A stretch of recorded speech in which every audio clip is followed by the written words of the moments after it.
I know normally I stay quiet during the intro, but I need to stress this. If you've not played the demo yourself, if you've not seen any content of this game before, if you've not seen either of the demo playthroughs I did for this,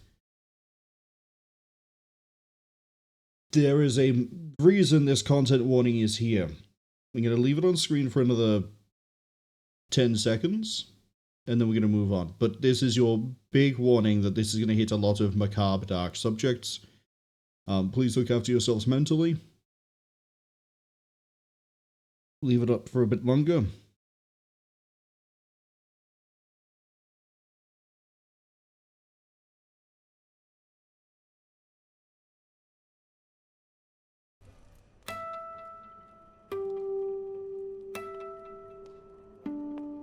And in we go. Who are you?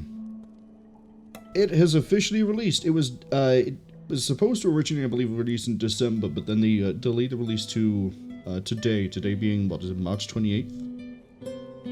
Wow, no, it's March 27th. And they did that so they could, like, polish the game off.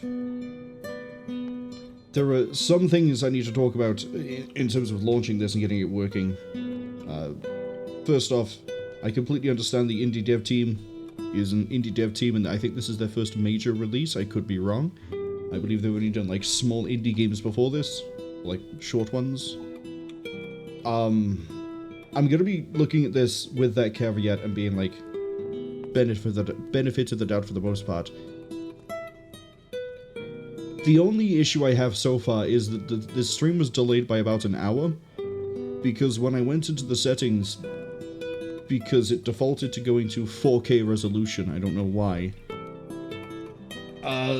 Rerunning the game, it didn't run.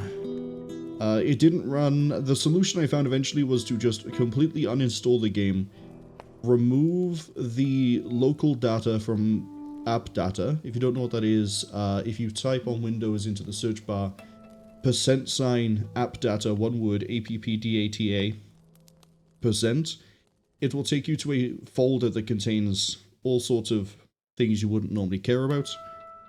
Inside of there, you've got 3 folders, at least on Windows 11, Windows 10, I think Windows 7, called Local, Local Low, and Roaming. Under Local, you will have usually game configs and game data, save data, that sort of deal, right? Delete the Who Are You folder after uninstalling Who Are You. Reboot the computer, reinstall it, and then it no longer hitches, it no longer has any issues when I run it. I've been able to rerun it several times. I don't know why that happened the first time. But if you do run into that sort of an issue, you probably just need the reboot, because it's probably a case of there's something that hasn't closed properly that's stopping it. It's the only technical issue I've run, admittedly, all I've done so far is go into the menu and then here we are. This is the only technical thing I ran into. And I'll also be comparing this to the demo, the recent one that came out, because... How do I put this? I know the game is releasing episodically. This is episode 1. They have said if you buy the game, you get all of the episodes in the future. It's not a case of, like, say, they're going to release it as DLC or expansion. It is one buy, get it all. It's just, it's not all releasing at once. And I know normally I wouldn't do an episodic release. I would wait for the whole thing. But given this is something that I have very much been looking forward to, we're sort of diving in on it. On, well, release.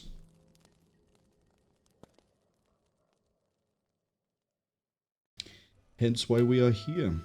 But yeah, I'll be comparing it to the demo to see how much has been added, how much has changed. I do know from a brief look at the achievements, of which there are, I think, 11, there are apparently 2 different endings.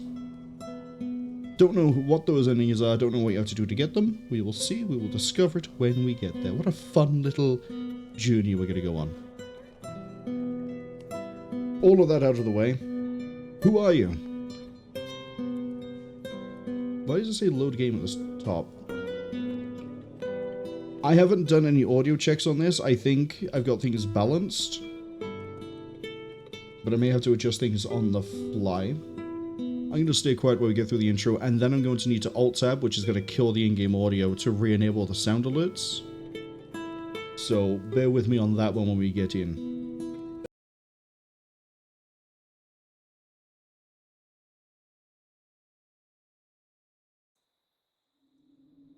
Who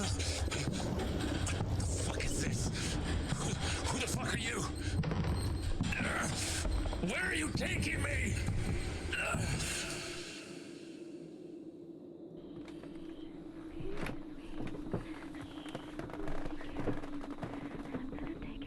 Amanda!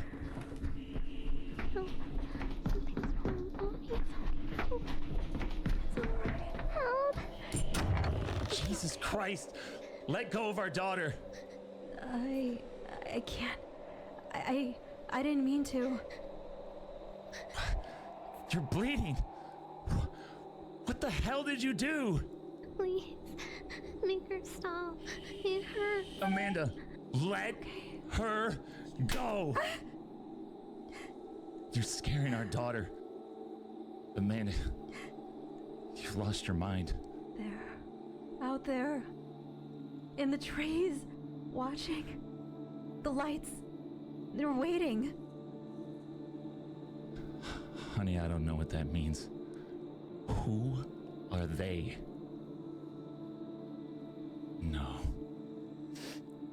No, Amanda, something's not right with you. You did this.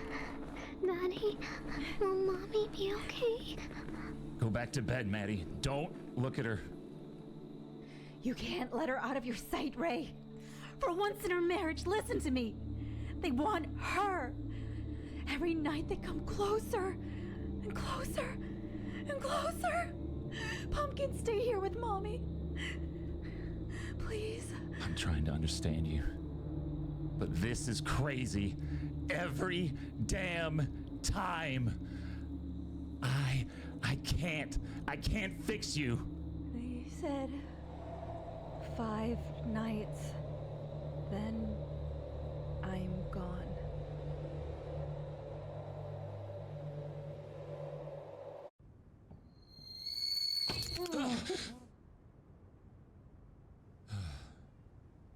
What time is it? God, tonight sucked.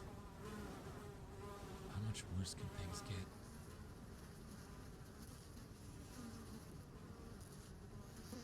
Okay, let's re-enable the sound redeems. Already right off the bat, I can see there are some differences in the most recent demo that I played, which was the one before Christmas. We got to move around the cabin. We saw that in a smaller TV screen that was on in, well, the cabin that got showed in that little, like, thing. So, interesting now that they've changed it to we are bound in a wheelchair and brought before the world's largest CRTV TV to have existed. And they also they've improved that intro cutscene too. Before it was more a case of like you'd get like a passing thing of like Amanda, another, and then maybe you'd see like the little daughter, but that was a lot more like defined. That was pretty cool. Let's have a look around. That's definitely beer. Port of UFO 1962. So my understanding of my memory says that we're playing as Ray Roswell. Watch how many times I say Roy by accident. Just put this in. I can. Oh, a shadow. Right, the developers for this are from Argentina. I was supposed to be from Argentine, that's not right. I don't know. Sheepy, hello! I also forgot to congratulate Cass for getting first. We're gonna watch some TV about UFOs. You ready, Sheepy? My name is James Living. It's a story about UFOs. In the spring of 1962, I was working for a company out of Canada, Ottawa, Canada, named Spartan Air Services in Argentina. And we were in the Actually, I don't know if I'm allowed to watch this on stream. in the spring of 1962, correct, and it moved up to Was this... Mendoza. This might have been made... I don't want to talk over James Living, but I realize there are subtitles. Inside on the east side of... I don't know if this was made for the game, or if this is like public access, free-to-use interview footage. Major Pete Fernandez with the American Air Force. One evening, it was a Saturday evening, Pete and I had gone out to the... I assume it's made for the game. The guy said he was from the guy said he was stationed in Argentina. And we'd had dinner, and there was always a big party going on weekends out there, dances on Fridays and Saturday nights. Quite a lot of activities.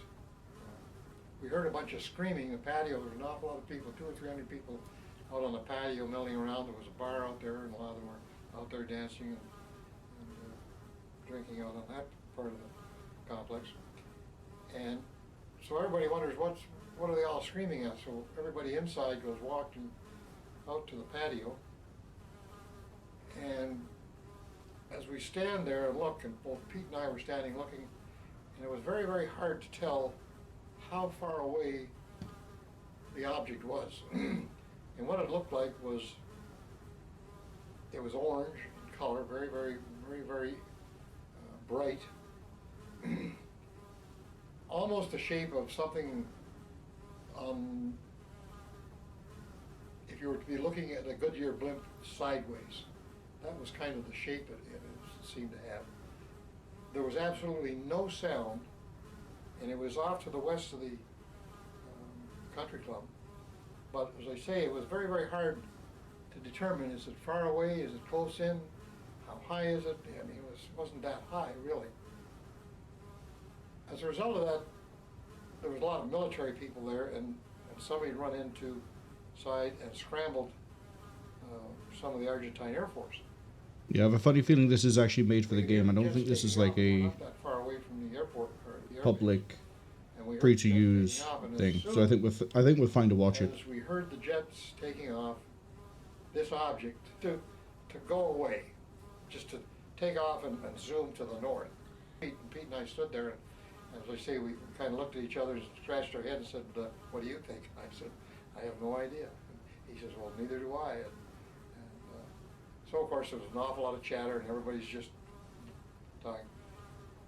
The next day, as Pete was out of the airbase and questioned the pilots that had taken off, they saw absolutely nothing.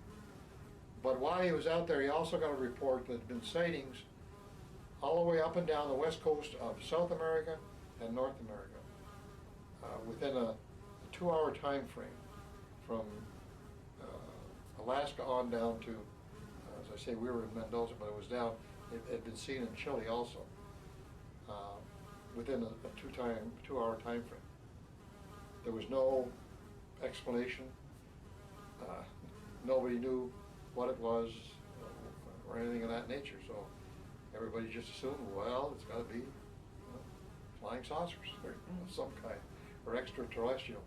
There was never anything ever published about it.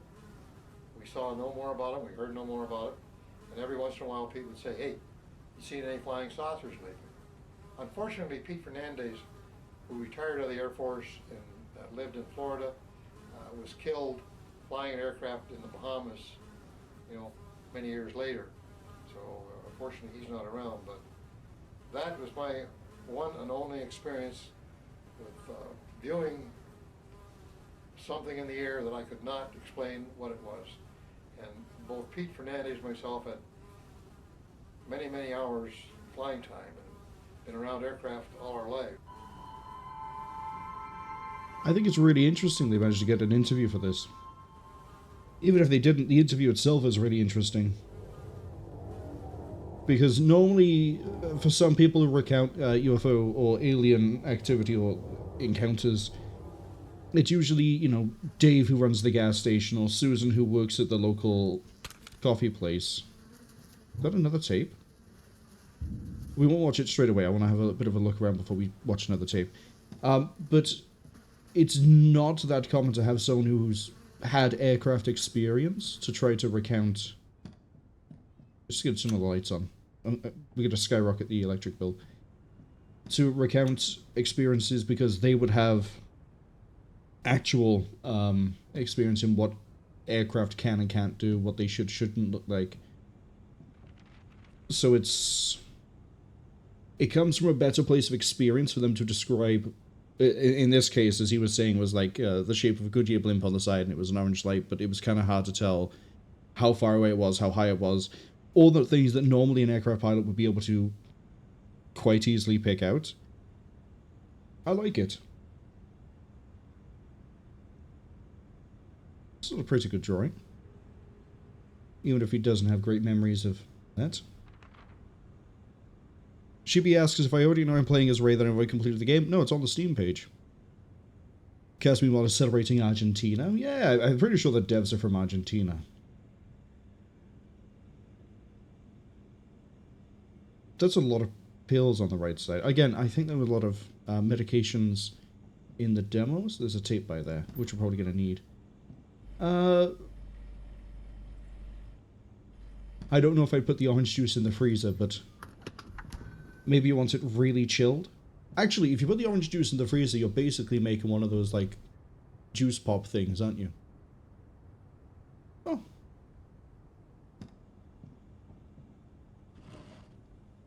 Tape 3. I remember in the demos we need to get a tape player, then collect the tapes. So we'll get around to that eventually. We'll get to that shotgun as well. So far, this is... that interview tape? Oh, I didn't even realize you were there, buddy. If it wasn't for the achievement in the bottom right, to be fair, that's my fault. I opened the door and then immediately looked away. I probably should have looked out. You just checking the neighborhood? Note to self, don't open things randomly and then look away. I looked away to talk about this and then, yeah, missed that. I was going to say, that sort of interview tape wasn't, I think, in the demo before Christmas. It definitely wasn't in the original demo. I don't know if there's been another demo re-release since where it might be around. But yeah, little goofy guy just peeping at us through the fence. Rascal. Shibi says it's too raunchy for Twitch. No, it's more along the lines of, hold on, my throat is wrecking me today.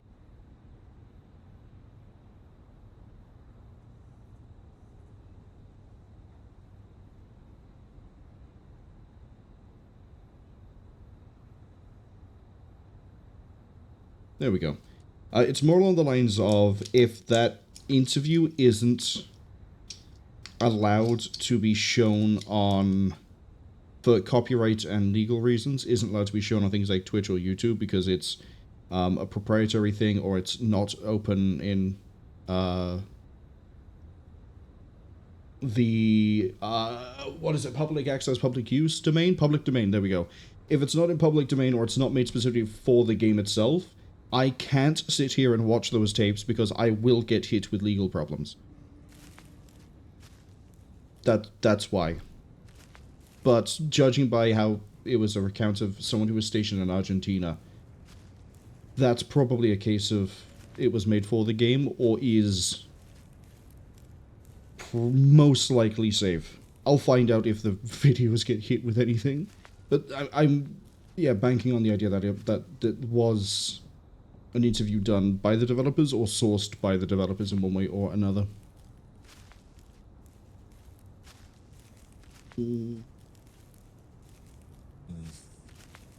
Mattie had asked me to fix this a while ago, but I couldn't bring myself to do it.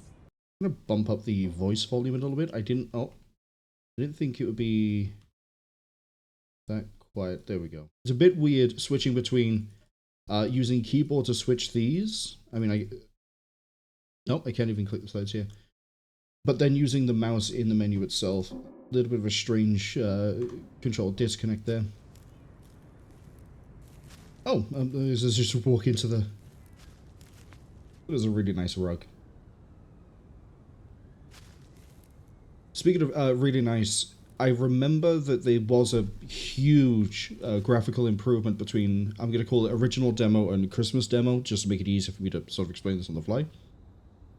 It looks again like they've stepped up especially the volumetric fog, but the lighting as well. So another pretty good improvement. And again, we're running this at extreme. I capped it at 60 FPS because we're streaming to Twitch. So far, no performance hits, no horrific problems, nothing weird. Pretty good so far. Sheepy says, if you're lying on your side and looking at the Goodyear blimp, what an odd thing to do. It's hard to describe anything you don't recognize, so you sort of reach for something you do know. Is kind of the deal with that one. Wait. Ah, the keys. We'll see that later. Okay. Pamphlet for... I don't know which denomination this would be. I'm going to assume it's not Jehovah's Witness or Mormon, but I'm not good enough at the different sects of Christianity and Catholicism to be able to say which denomination that would be. Not doing great for the Bills. Wait, we got a date. So this is 1985. Got it. I kept forgetting what year this was set in when we were doing the demos. We'd see a date and we'd be like, oh, it's... and then I'd forget. But we'll see how long I can remember 1985 this time.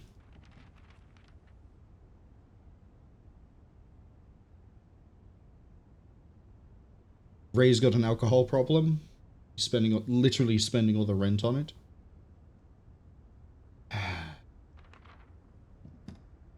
We'll get into... I'm pretty sure we'll get into why Ray is a non-functioning... Oh, it's asking me to try to pull up something to use on the... I was like, why is it pulling the VHS tape when I'm using the door? It's because we need to, I think, use the keys to unlock the door, but that's something we'll get to later. Chippy says the video is more along the lines of wrecking my throat. The video is more along the lines of your throats is wrecking me today. Sheepy, I know I go on tangents, but even that one seems really weird to write out. But yeah, I think we've talked about the video, sort of explain the view on that one. Let's just go upstairs because I'm... Mattie? Is that you? Is that glass?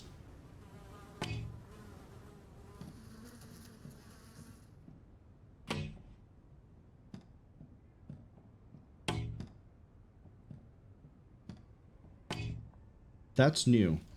I don't remember that from the Christmas demo. Also, pretty good positional audio, too.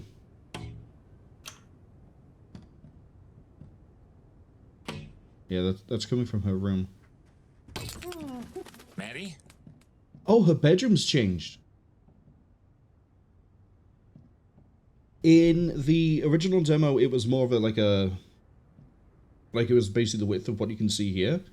I think it was the same in the Christmas demo. They've actually, expanded it a lot here. Why are you flashing?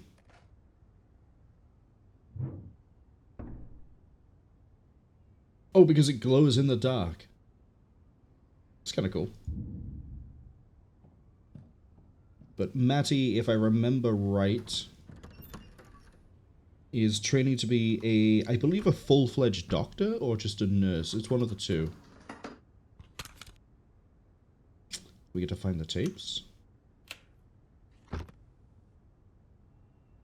Not familiar with Emily Thornton that much. When young Eliza Whitmore finds herself inexplicably confined within a mysterious room, she must summon all her courage and wits to uncover the secrets that bind her. With each passing day, the room reveals its dark past and hidden wonders, drawing Eliza deep into a web of ancient mysteries and forgotten memories. Join Eliza on her unforgettable journey where every shadow hides a clue and every turn the page brings a new revelation. Will she find a way out, or will the room's secrets hold her captive forever? So, she's reading the book because it's very similar to, I guess, a situation with Ray. Highlighted here by this specific quote.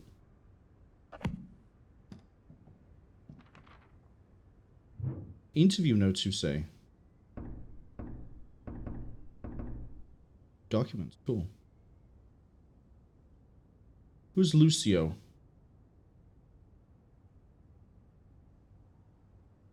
Sheepy says, oh, a pamphlet for a cult we can join. Cass is saying no cults. I have no idea. I don't know which denomination of Christian or Catholic faith that could be. So it's probably not a cult. Oh, is L as in Dr. Lucio Roswell? Non-human intelligence encounter investigation, Dr. L. Roswell. Credibility assessment moderate to high. Subject demonstrates internal consistency, psychological sophistication, and genuine integration of experience. However, his enthusiastic embrace of controversial metaphysical frameworks and rejection of material proof complicates objective verification. No evidence of deception, but high degree of interpretation overlaid on raw experience. Psychological assessment. No indicators of psychosis, trauma, or dissociative pathology. Subject has integrated experience into functional positive life narrative. Demonstrates higher than average openness to experience and comfort with ambiguity. The rapid enlightenment and ongoing spiritual contact could indicate genuine consciousness expansion, spiritual emergency/emergence, elaborate psychological defense mechanism. Subject appears stable and functional regardless of underlying mechanism. As an aside, this kind of makes me think that, like, he's somehow conditioned himself to be resistant to mind techniques. Which would be kind of interesting.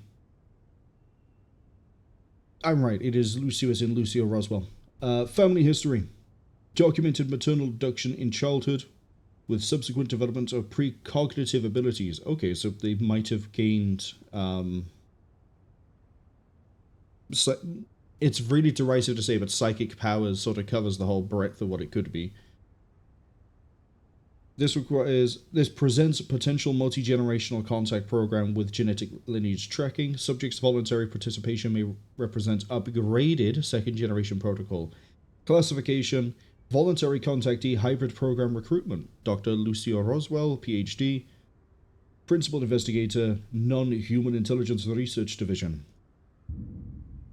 Interesting. So, they may have had contact with aliens, and the aliens might have given them telepathy, remote viewing, psychometry. Tip 1, the night she vanished. I'm going to assume this plays as I walk around. No, unfortunately. Dad, Dr. Harrison says talking might help. That maybe one day if you listen, you'll understand. I was just a little girl when it happened. You tucked me in, humming like you always did. The porch lamp still burning. I remember the radio drifting through the window. Hank Williams, his voice soft and scratchy.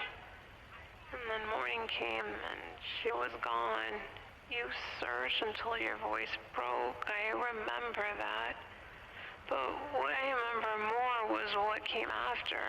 The neighbors whispering the way they looked at us. They said your hands weren't clean, but I know it wasn't you. Something else came for her that night, something none of them would name. You pulled me out of that town, away from their stairs. You saved me from them. But once we left, you stopped being my father, and I never got you back.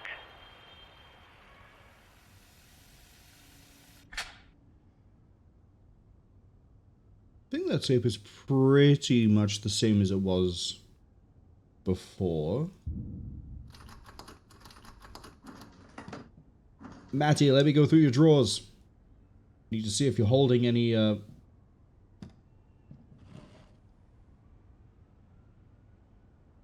This is too red. I'm sure mine is as black as my soul already. There used to be a jump scare associated with the little dummy. I guess with them rearranging the room, it doesn't work anymore. But it used to be that, like, walk into the room, look around, and as you leave, it would, like, focus and, like, onto the anatomy doll in the corner. But Not the case anymore. Looks like she's a fan of horror things. Well, she's also a...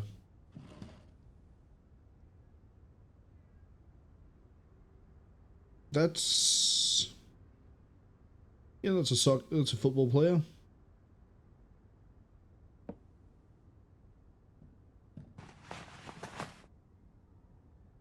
Right, she's working at as a barista at the moment to help put herself through college. Seem to be anything else we can do here. Let's go into... Oh, another tape. Argentinian UFO cases. We'll strap in for that. Well, I think the next one we're going to see is the Juan Perez. I think I said that right. Could be wrong. How to deal with loneliness.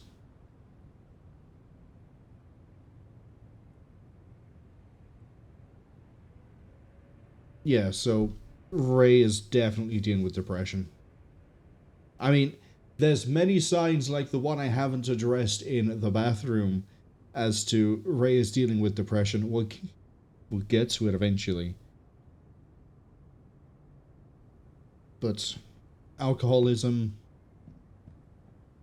not really wanting to read any of that, spending all the money on... Why is that flashing? Oh, needs to view transcript.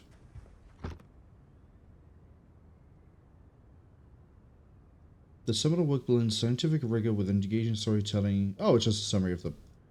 Okay. Say, the first demo, there used to be a tape hidden in the bookshelf. I think they've moved it since. They moved it in the Christmas demo.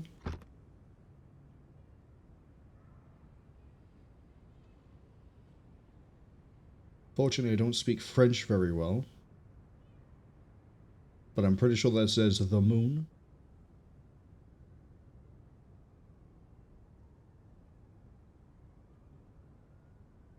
I am not trying to read this out in French. There's a reason I switched to German. For those of you who do read French, no. Those of you who know French, or speak French. Yeah, another self-help book. Yeah. I like how I just went from, for those of you who speak French, and then pulled up a self-help overcoming the darkness healed depression book, as if those are the things that are related and not like, if you speak French, here is the book in French. To say, sometimes the way I switch tangent to tangent is confusing. Oh, do we actually have a job? Looks like we attend a gas station. We have a fire hazard by the bed.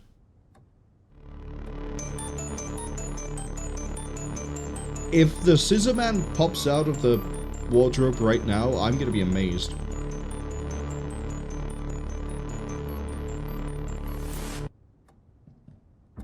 Okay, so the chest key is still where it used to be. We're throwing literal garbage into the drawer.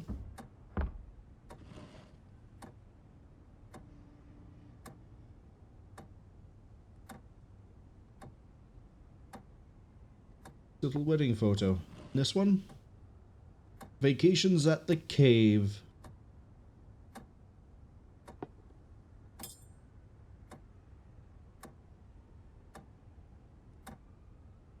So we used to be sober, but we fell off the wagon. Very heavily rusted. So this is probably... Yeah? No, it could be like less than that. But he says he does remember when he got it, so about a year, maybe more. Most valuable player for football. Football is really popular in Argentina and Brazil. Especially Brazil, given all the Chappelle Roan that has happened recently. We're not going to get into that here. That doesn't really fit the vibe of this game. I'll ramble about that, I think, some other time.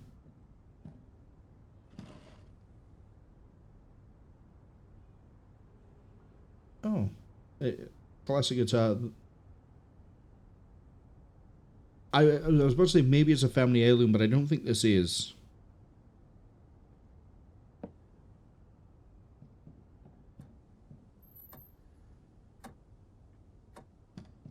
Okay, crouches on control, which I hate. Which is a personal thing. I am a huge not fan of control being crouch. Because my hand is usually not positioned to hit control. It is usually positioned so I can hit C. Because I just, the way my hand is, I just don't use control. It's awkward for me just to get to it.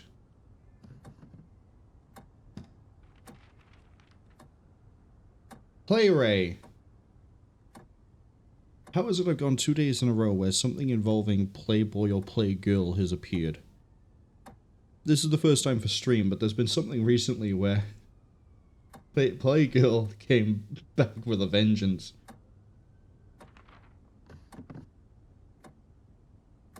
We're not going to get into that one either.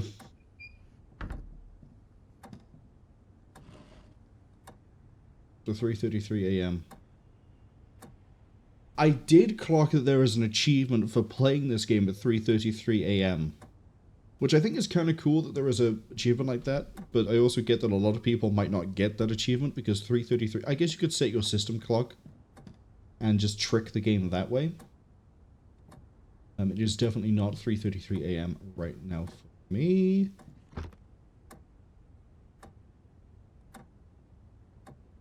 I would not use a book as an ashtray. That is absolutely a fire hazard. And this is the third self-help book we've seen. Right. Now for something a little bit more macabre, assuming this is the same. All that I don't want Mattie to see is in this chest. I need to find the key. Oh, we have the key. Tape number 2. Tape 3 is downstairs. Tape 4 is, I think, the bathroom. Or it's outside. Amanda in the water park. This is normal.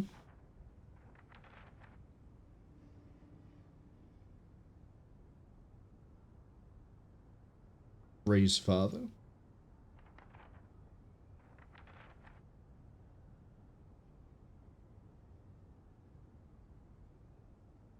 Seems whatever happened at the father's farm.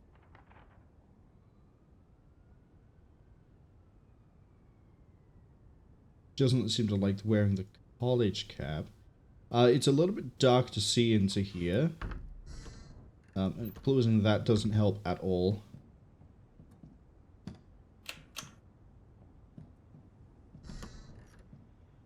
Crouch down. Remember I said there'd be themes? And that content warning is there for a reason? Time to start addressing multiple elephants in the room. I'm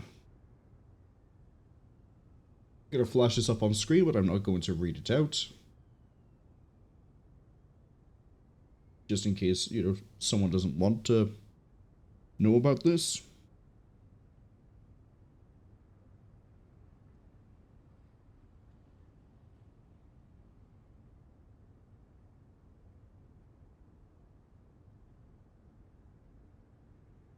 This is the one that keys in that the mom is gone. I believe it's presumed dead. I don't think it's actually clarified yet.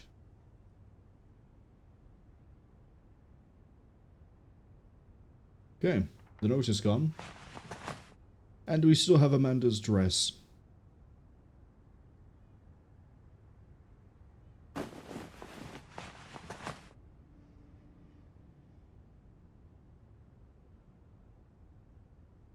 Oh, look at that little raccoon. I get that's supposed to be a football, but the way that like the hat looks and that the ball looks, it kind of reminds me of like, this is a Sherlock Holmes raccoon. And I think that's really cute. Okay. We have 2 tapes, because we get the one downstairs as well. I need to clarify. We have 2 audio tapes and then we have 2 videotapes. Tape 3 for the gas station. I remember in the original demo I managed to get myself stuck by the kitchen. The downstairs was completely different. That staircase would wrap around to about here and then come down this way. Instant soup. Oh. Paid some of the money, so he's got gambling debts. Yeah, the staircase came down here. You had the living room over by this bit. Kitchen was over here, but it was like open plan kitchen. It wasn't walled off. You could also jump in the demo, and I found a way to jump onto things, run over here, crouch, walk under the extractor fan, which I think is what this is supposed to be, and got stuck. I'm a genius.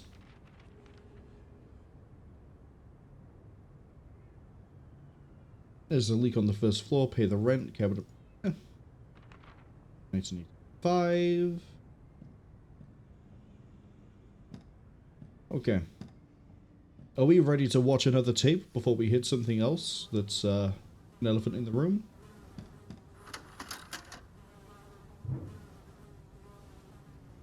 Juan Perez.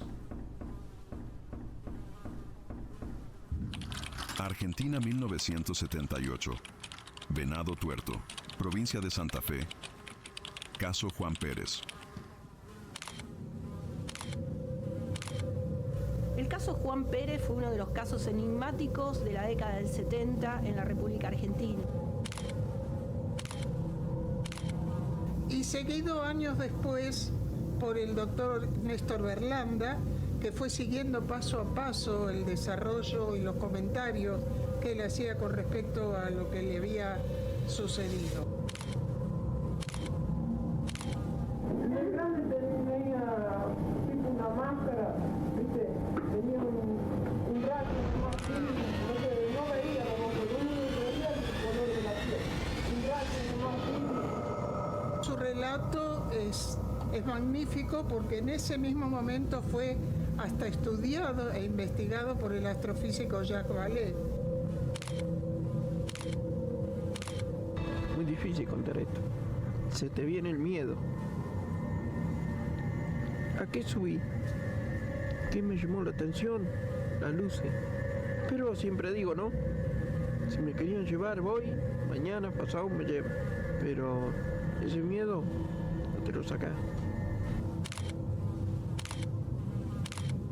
Entonces, ¿dónde estuvo Juan? Lo cierto y lo concreto es que lo que él trajo... I'm trying to see if positioning myself a little bit more like here is going to be less glaring from the TV screen. Todo aquel que atravesó un encuentro extraordinario cambia su forma de percibir el mundo. Y hoy estoy acá, sin miedo. No tengo más miedo. Le tengo respeto. Oh no, we just can't read it if we're too far away. La sociedad occidental, que es la parte de la trascendencia, de lo trascendente, de lo espiritual.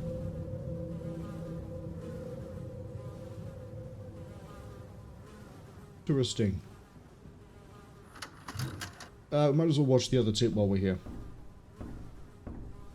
Esta es una pista de aterrizaje de 28 o 30 naves. Esto siguió ascendiendo y en un momento dado se apagó. Ramble fue en 1947, y acá hay relatos de principios de siglo y anteriores también. Los ojos verticales enormes. Hay seres, que son, no sé, pero hay.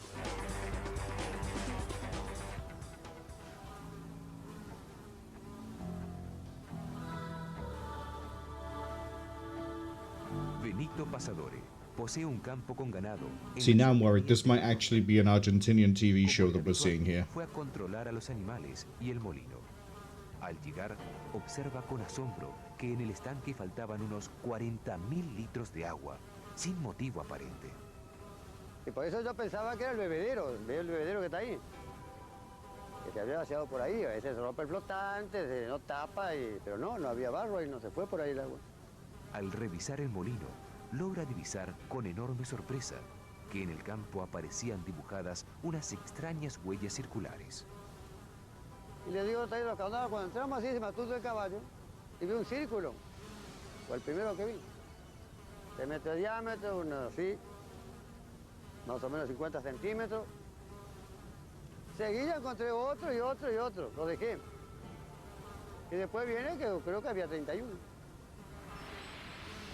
Esta era una pista de aterrizaje de 28 30 naves. Pero sé que de qué parte venían, desde cuándo venían, Porque el círculo ese fue el último que estaba, decía en el pasto quemado. Y después desaparecieron.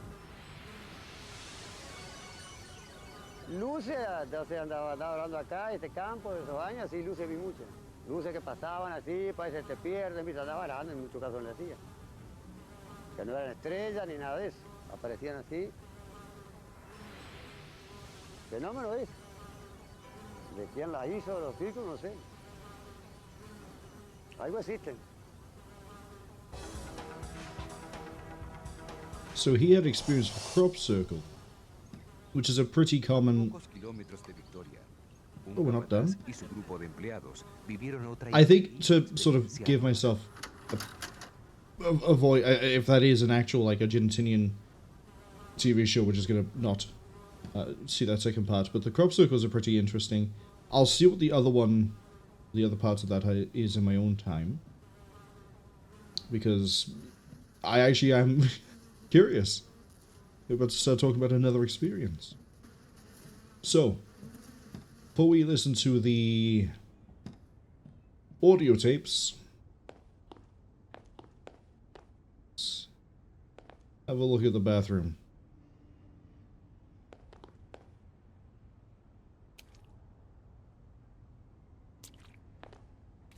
Okay, so the giant thing in the corner, we'll deal with that in a second. First we have Mattie's 5th birthday, which, again, Ray is definitely fighting with a lot of dark thoughts and during depression, to the point that we have this.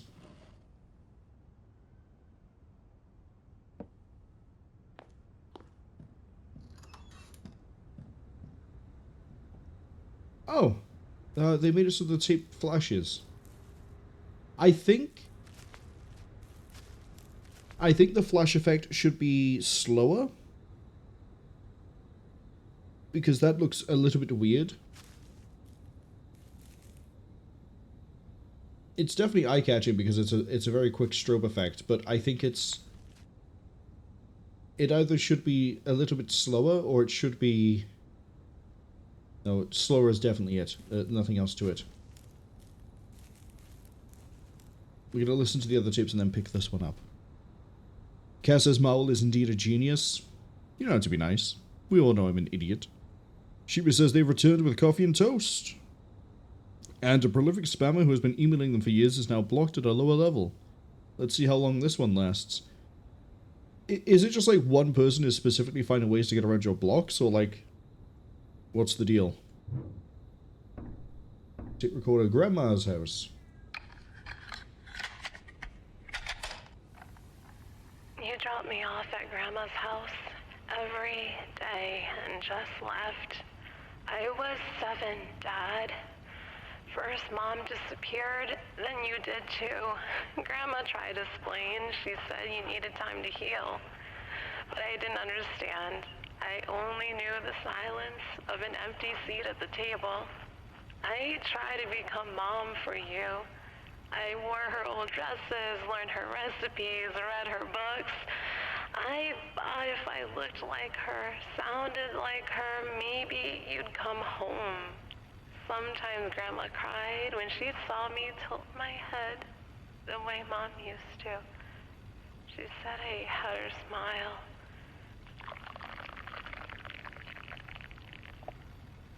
I remember her putting on the Andy Griffith show in the evenings, trying to make the house feel normal, but out the window, the fields weren't right. Sometimes the corn would fly in overnight in circles, neat as if pressed by invisible hands. Grandma said it was the wind. I knew it wasn't. The town called you a monster. But what you did to me was worse. You abandoned the only piece of her that was left. So Mattie seems to be dealing with alcoholism as well. judging by the sound of that. And possibly having alien encounters of her own.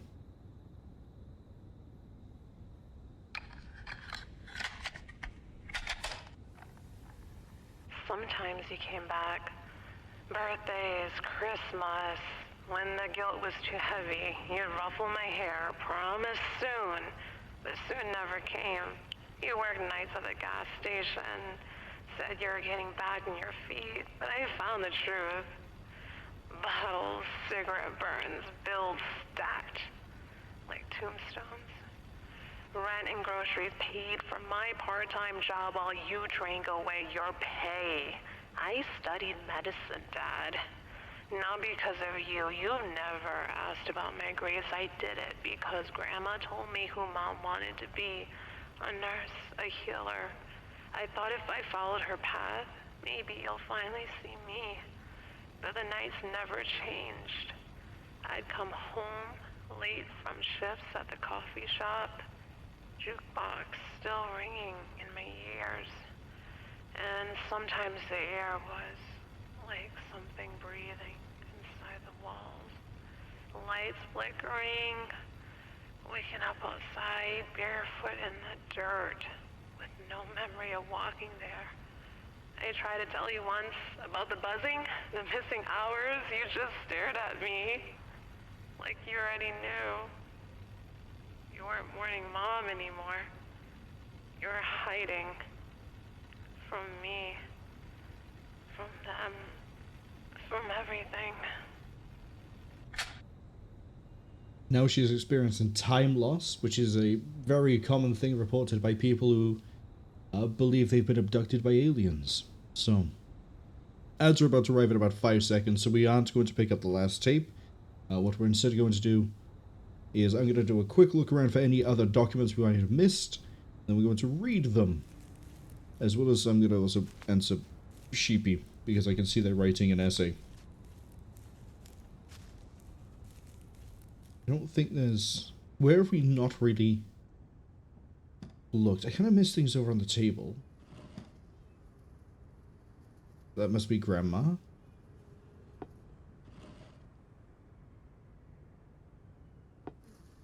Okay, Sheepy says it's a company called Kickstarter, unrelated to the Creator monthly subscription service site who sells Timu crap. Ignore their unsubscribe options. They have no way to contact them other than responding to the emails or a postal address that's probably fake in another country. And they set up the email service very legitimately, so it gets past most spam filters. It's not like the really obvious spam that uses random characters. This stuff is fully DKM signed, valid SPF set records, etc. Seeing any documents. Ah! We didn't actually open up these.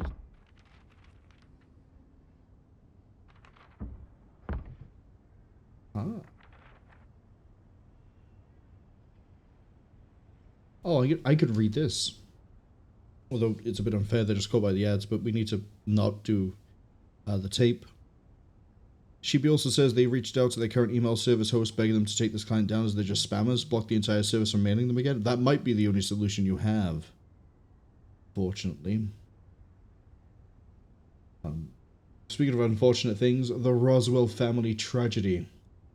Glenwood, a town once known for its peace and quiet, is now the center of a disturbing mystery. Amanda Roswell, a prominent local figure, has disappeared without a trace, adding another dark chapter to the Roswell family's troubled history. The Roswell name is well known in Glenwood, largely due to Dr. Lucio Roswell's controversial scientific work. I don't know how they relate to us. I don't know if that's the father. That might be the father. Because one of the notes we found was like, Dad was always ingrained in his work and he had so many secrets. I don't know. Find out. The family's cabin, their ancestral home, is infamous for Dr. Lucio's unsolved murder. Now the town's attention is on Amanda's baffling disappearance. The Glenwood Police Department is working tirelessly to uncover the truth behind Amanda's sudden vanishing. Her husband, Ray Roswell, woke up to find her missing and is deeply worried, especially after recalling a heated argument with her the night before. He insists that she would never leave her family, particularly her beloved daughter, voluntarily. The historic cabin, already marked by past tragedies, is now the scene of a new mystery that has left the town on edge. Mark Johnson, a close friend of the Roswell family, commented, "The cabin's history is undeniable, but Amanda's disappearance is what we need to focus on. It's hard to believe that in today's world, someone could just vanish without a trace."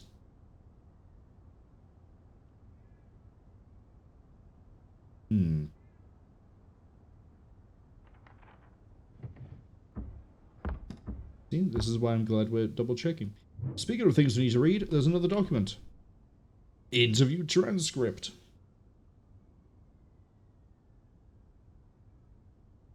Confidential research documents, non-human intelligence encounter investigation, temporal distortion. This is I believe, the loss of time that Mattie said that she encountered. Behold, we might learn more about that here.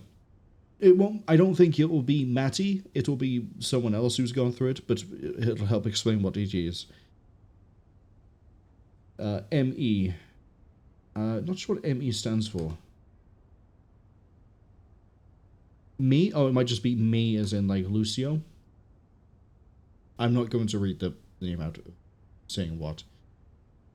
Did time feel distorted during the event? Electronics failing, clock stopping, or time feeling like it sped up or slowed down? There was no feeling of time change when I travelled. Both transitions felt instantaneous. But when it was over and I was back in my room, I checked the clock and noticed about 40 minutes had passed. So time did pass, I just didn't feel it passing while I was there. Did the 40 minutes feel subjectively longer or shorter than the experience you remember? That's the thing. I explored the entire mansion, went through dozens of rooms, and had the encounter with her. All of that should have taken much longer than 40 minutes, but I didn't feel like time was moving differently while I was there. It's only in retrospect that seems impossible. Dr. Lucio Roswell, PhD, Principal Investigator, Non-Human Intelligence Research Division. If you were caught by the ads, we didn't listen to the tape, we're deliberately waiting. We found there was a news article about how Lucio apparently has an unsolved murder. His, specifically. He is dead. And that Amanda has been missing for a while. Let's grab the tape. Did I have to grab all of them before? Or fine with me just playing the fourth one because we listened to the other three? Dr. Harrison asked me what Mom would say if she could see us now. If she'd be proud. Would she be proud of a father who drowned himself in whiskey while his daughter raised herself? Would she want her family swallowed whole by your shadow? She sang me lullabies. She told me to be brave. She wanted you to protect me, Dad, but you couldn't. Or you wouldn't. I kept trying anyway. Medicine, school, the job. I thought if I became what she dreamed of, maybe you'll look at me the way you once looked at her. But it's too late, isn't it? Because they never stop coming. Not for her, not for me. The nights hum the way they did back then. The fields are waiting. And so am I. You'll understand when you see it for yourself.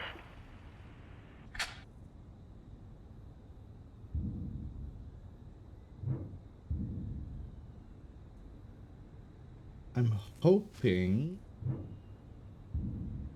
I forget how it is that we pull up... There's no control scheme that I can look at. That's a problem. I think normally we can look at the objective by opening the inventory. Probably does want me to still go through all the other things. We'll go back in the house in a second. It sounds like Mattie has,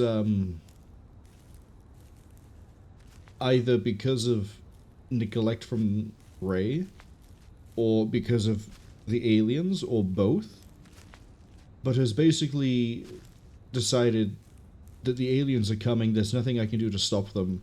There's nothing Dad will do to stop them. It's inevitable, it's pointless, all this is pointless. Everything I've tried to do, it just doesn't work. That was I know I bring this up every time that we've had this. Neon Daddy, I believe, is the voice actor for Ray.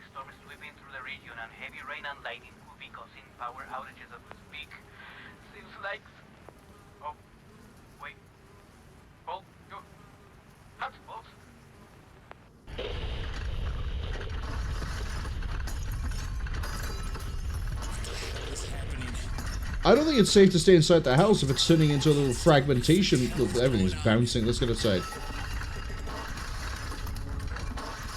Oh no, the door's locked. Hi! Excuse me, are you throwing the things around? Why is there a green glow coming from the wall? Why is there a green glow? Hello? Do I have a window I can get to? Oh. Oh. Right there. Hello?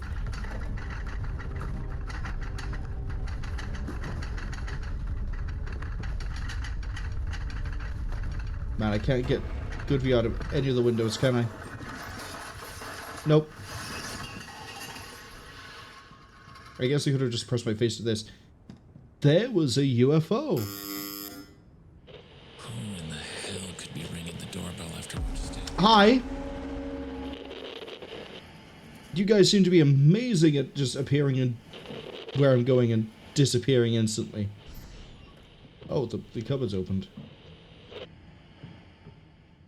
Can I bring this with me? No? Okay.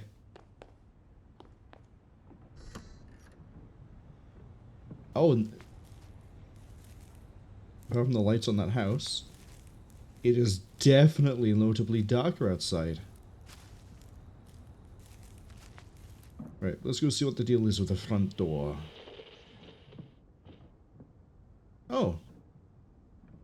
Ominous light. I think in the original demo, those keys were something that could be thrown around. I remember them not really. I don't think they were here. I think as of the Christmas demo, they're now set position.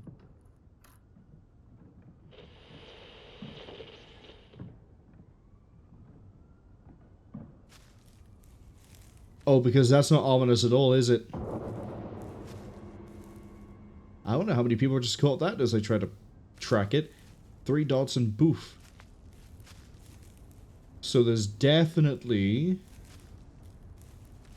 Okay. Christmas demo, the only alien we saw, an original demo we saw, was the alien in the yard behind the gate. And then this happens, and then... There wasn't, I don't think, a UFO that could be seen. Now? I like the aliens appearing in the house. It's a little bit jarring for them just to, like, vanish, but also hallucinations, and time distortion. I can completely understand that being the explanation as to why they appear, disappear. I do like that they're around, but they're definitely a lot more proactive in appearing in the release. This I quite like. I think in the Christmas demo we also saw the 3 lights vanish off in a direction, but I think that was in the backyard, not the front. So that's pretty nice.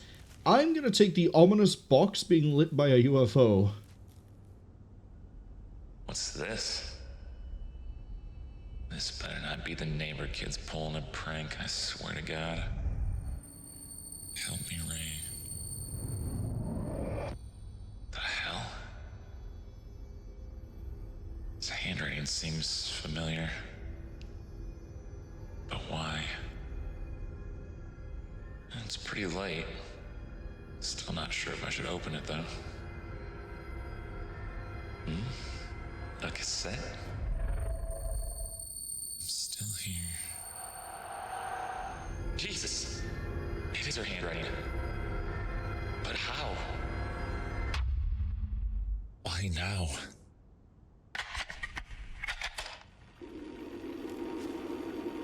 Ray, much gets to you. There's so much to explain. They've imprisoned me this entire time. I don't know why. I just know that you are my only hope for escape. And you must do exactly as they say. They're going to kill me. I don't know how much longer I can hold out. Pray, please.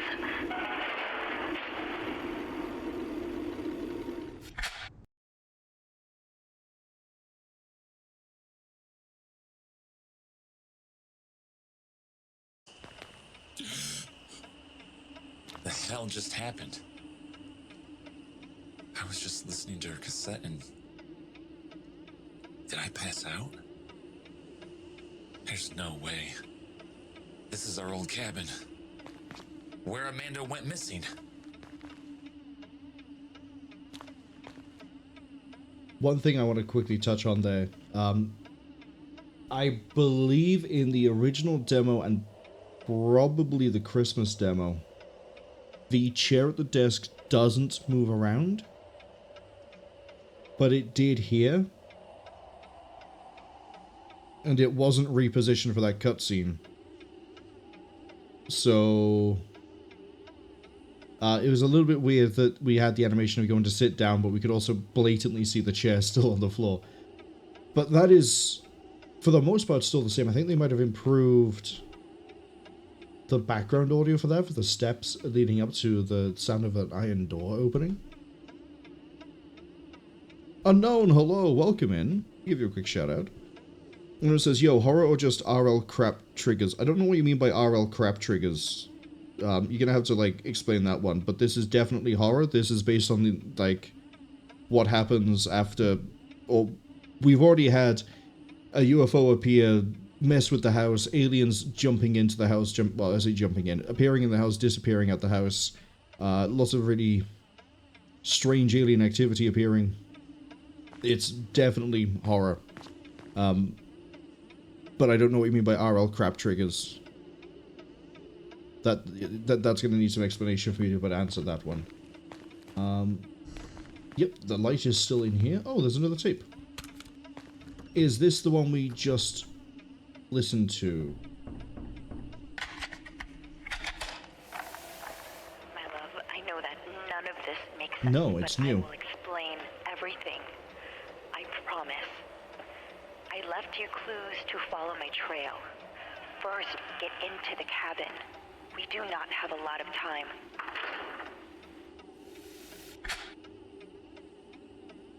So it's not the same... It says from Dad, which is kind of funny, but it's not the same tape. And Ray's gone through blatant loss of time. Yet again, I'm going to walk all the way down here, and then we're just going to walk all the way back. Sheepy says, they're pretty sure it's a romance game. Sheepy, I get you joking, but given that some people don't want to be around for a horror game, then please don't say that, because if they don't know you're joking, they're going to be, oh, okay, that's a horror game, stick around, and then we can have problems. Unknown says that doesn't sound like horror to them. RLK's more of the pin with everything there. Yeah, there's a lot of uncomfortable content. We'll just broadly paint it like that in the game. Such as there's been multiple signs of depression. There's also been multiple signs of yeah, we'll just sort of paint over it with dark thoughts. And then for like the actual like horror bits, there's been appearances of the aliens. There's the idea that something is happening to our daughter and that she might be being abducted. Looking for the entrance. There's and then also like the appearance of the UFO with the power going out and everything messing around with the gravity and everything else. From what I remember of the demos, we're going to see more horror things here. But I also don't want to spoil what those are for the people who haven't seen the demos, played the demos, or anything else. But that light didn't used to be so orange earlier, so I think I'm right in saying they did redo like the lighting and improve it again. This isn't the right way. Yeah, I know this isn't the right way, but let's see if there's anything new down here, like a document. Okay, there's no document. I swear I remember there used to be like a missing poster on a tree. Although that might be further ahead. I know it says they'll see if it is, but I hope the night's going well. It took us a while to get the game working. Because I think it didn't close properly the first time I tried running it, when I was doing like the testing to make sure the audio was fine and everything else. So that took about an hour to fix. But that might have been more my issue than the game, but again, I don't know. I have left a comment on the Steam discussions for the developers. Maybe there's like a fringe case where if you close the game in a certain way, it just won't relaunch again. Yep, I spotted that one. But okay, that one's a bit more obvious. That's fine. They probably didn't expect anyone to actually come down here and actually look for things, but again, it's an indie team from Argentina. Not that the place really dictates skill or talent, but isn't like I'm just saying it's an indie team. They're from Argentina, which is why we're getting a lot of the tapes in Argentina. I don't know what the native language of Argentina is. I don't know if it's Argentinian or if it's Portuguese or what. Fortunately, I'm a little bit out of my depth on my Argentina knowledge. I know it says they can deal with that, they'll let me know. If they start rocking back and forth, I'll know for sure. Yeah, well, as I say, like, I know some people are uncomfortable with certain subject matters. Other people are uncomfortable with just genres of game. Which is why, A, we have the pinned message, the same as we did with the times we ran the demos. And, B, why I'd prefer it if people didn't joke about the genre of the game. In case they accidentally confuse someone, or the person doesn't understand it is a joke, and they go, ah, and then get really uncomfortable. Okay, so those beautiful nights Amanda and I spent we still have the posters, I just can't pick them up. That's okay. This should be the lookout. I can't remember, could I interact with the telescopes? I'm going to assume not. Let's see if I can interact with them here. Well, that one's missing.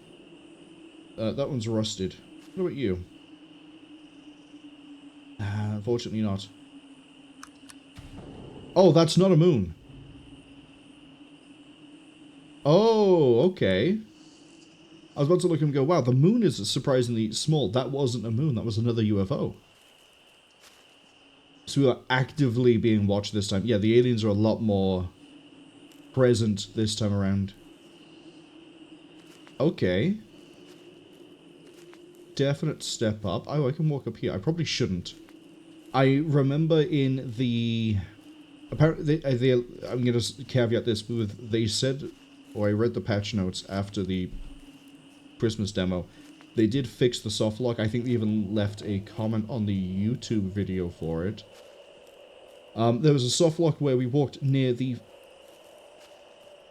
lake, and we got stuck, and because there's no jump button, we couldn't. In the garbage? Wow, very clean. They must have been cleaned today.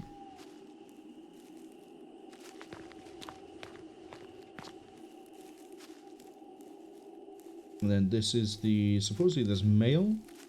That's how that works. If the flag is up, there's mail. If the flag is down, there isn't. But doesn't seem we can take it. I think this has been redone too. This is the part where we... Ah, I can pick up this poster.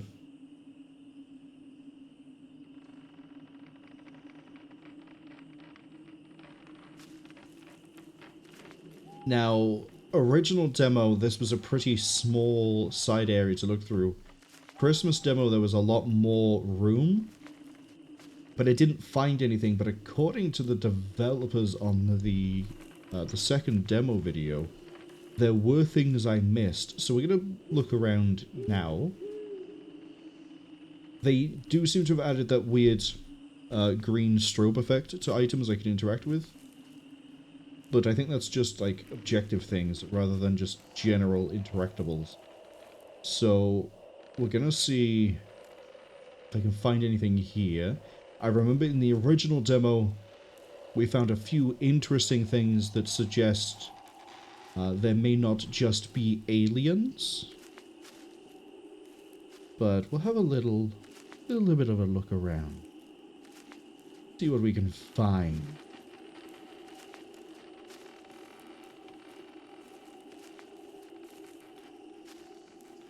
But again, I'd have to compare with the Christmas demo. The original demo, this is definitely a huge step up. Original demo, Christmas demo. Is that a frog? Oh, I was excited then for a frog. Christmas demo, they definitely improved the mapping, we'll say, and the environment. I think they've added a lot more detail to it, a lot more shrubbery. They've broken up the profile of the ground a lot more. There's more fallen trees, logs. There's more plant. A lot more plant. Sorry, what are you? What? Huh?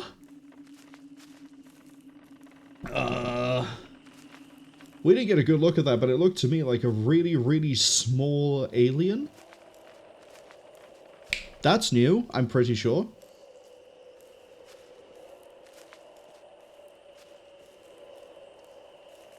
Okay. Little goofy guy going for a little crawl through the woods.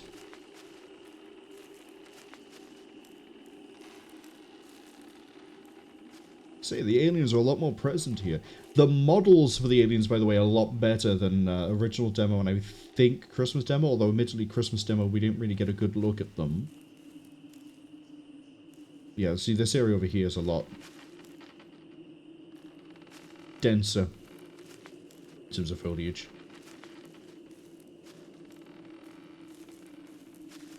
Got any other little guys out in the woods? Is there a little camp of you? Is there a little critter camp, maybe? Probably not, unfortunately.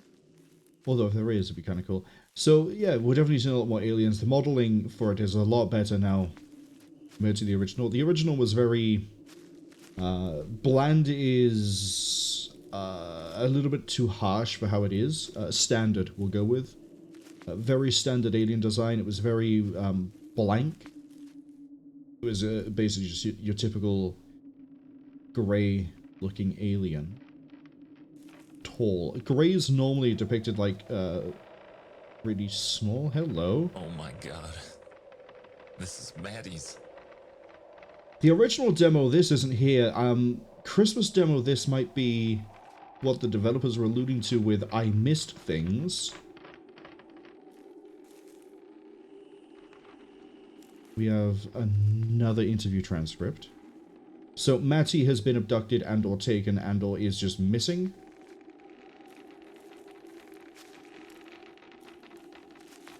Oh. There's a little... There's an evidence marker by there, but I don't know if you're supposed to, like... Hold on.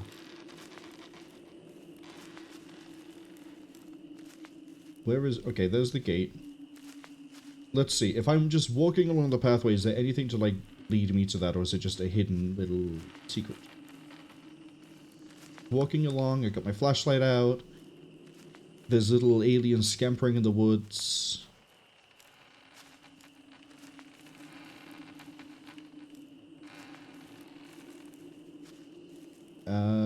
The answer seems to be no.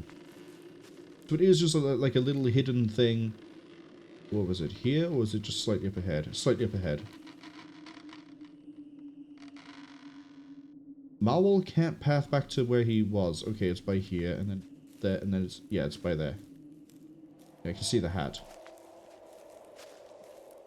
But yeah, this was closer to the cabin in the original demo, but again, original demo, this entire section was a lot shorter and a lot more compact, so it was easier to find things.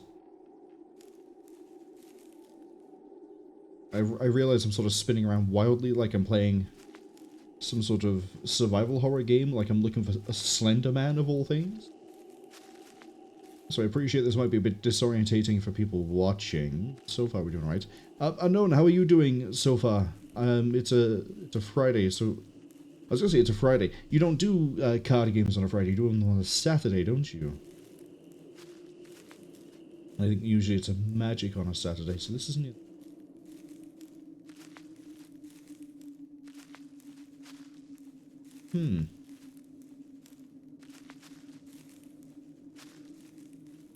I've got to be careful because there's, I think, a trigger we're going to hit soon that's going to change how things are. I'm still exploring for little secrets. Little things.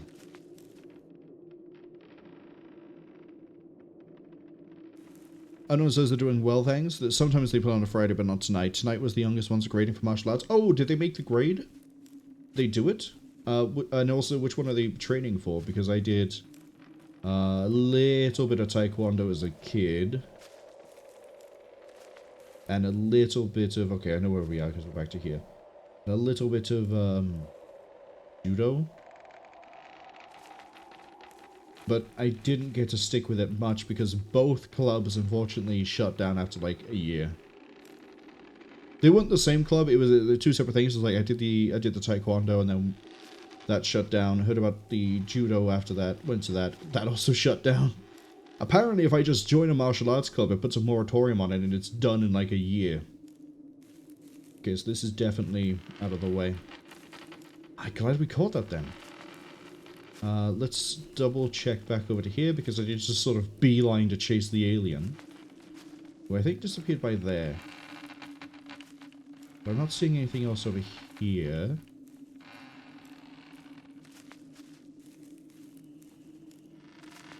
Again, I like this a lot.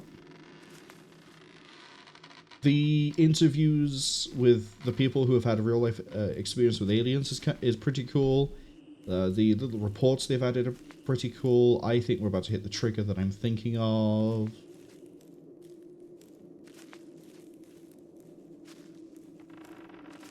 We're going to stick to the side here for a second. Is that another evidence? Maybe. What's this over here? I thought this was a narrowed pathway, but it's not. But it is broken off from the direction we are supposed to take, so it's making me wonder if there's anything over here.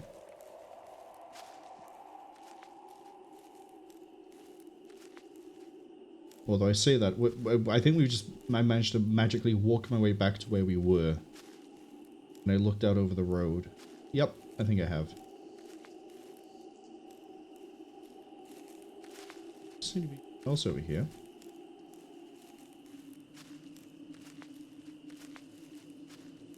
Yeah, apparently if I join a martial arts thing, at least when I was younger, 1 year later, roughly, shut down every time.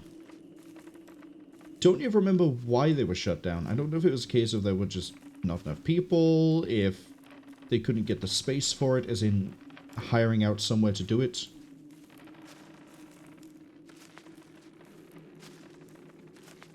That's a thing. Okay. Poster. Use the big words, Marwol. Poster. P-O-S-T-E-R. Poster. I've got this vain hope that the more I talk, the more likely I'm going to find a secret, but we all know that that's just going to lead to me getting distracted, getting confused, and missing things, like when I opened the door, started to talk, turned around, and we missed the alien running out from behind the giant pit. Running from behind the fence, and we only caught the end of it. which is again a shame because that little alien has been here since the start. Is that? That's a rock. That's a very nice rock, but it's just a rock. Ono says they did, and they are doing mixed martial arts, and yep, she did it, and now gets a green belt. Congratulations! I'll also admit I don't really remember the color grading much, but getting a grading is always praiseworthy, regardless of what it is. So, like, yeah, I like how I'm congratulating you for it, but like, yeah, congratulations on the green belt.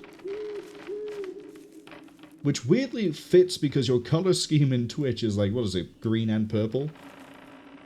So it's now, the belt is now color coordinated. But,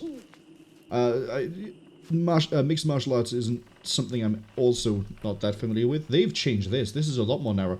So, hold on. I want to double check I haven't missed a trigger. There's a trigger that causes, how should I word this without spoilers?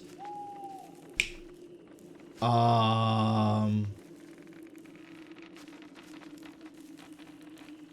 can't word it without spoilers because I think we're going to hit it in that narrowing. Ono says they think for this she is green, then there's purple, brown, black, stripe, black. So she's pretty high up in the grading because I know brown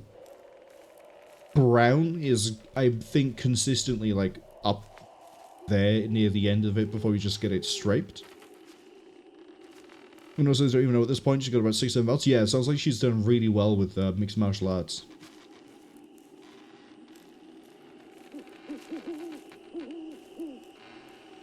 They'd be very, very adept at defending themselves from...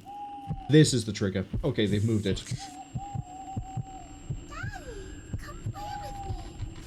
What? What is this feeling? I always am a proponent of people should learn a little bit of martial arts, regardless of what it is. A, the discipline. B, social skills. You get to sort of say hi to and then meet new people in the club, or the whatever you want to call it. As I always refer to it as a club. And C, it can help you learn things like discipline, as well as D, the obvious one, you can defend yourself if you need to. Which you should only really have to do as hopefully a last resort, and you don't just go, aha, I know how to throw a man into a concrete wall. But if the worst happens, you do know something.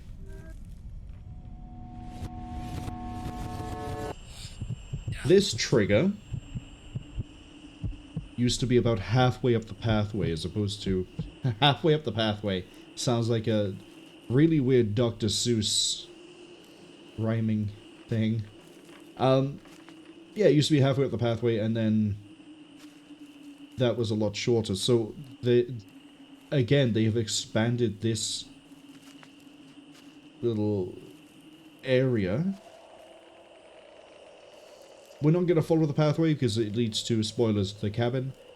I'm going to go this way. I don't think I should have been able to go this way, but we're going to go this way. And we're going to sweep around. That is something I didn't know if we'd run into.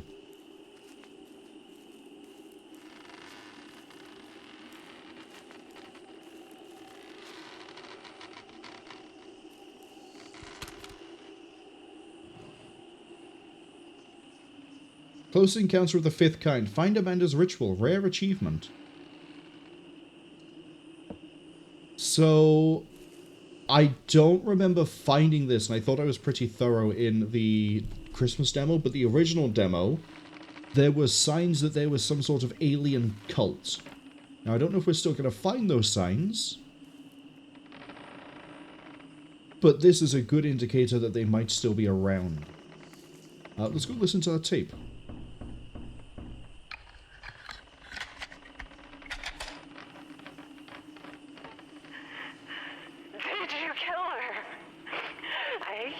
I can't do this anymore, Dad. The neighbors were right, weren't they? You killed my mother. Your hands. They were shaking that night. I saw turned away from you. I remember the fights. God, I remember all the fights. You made me defend you for 20 years. I defended you everything you did, and I said they were lying. I said they didn't know you, but you're a murderer. You killed her, and then you left me with nothing, with no one. They had to take care of you. I hate you so much. Where is she? Where's Mom? What did you do to her? Tell me. Tell me the truth.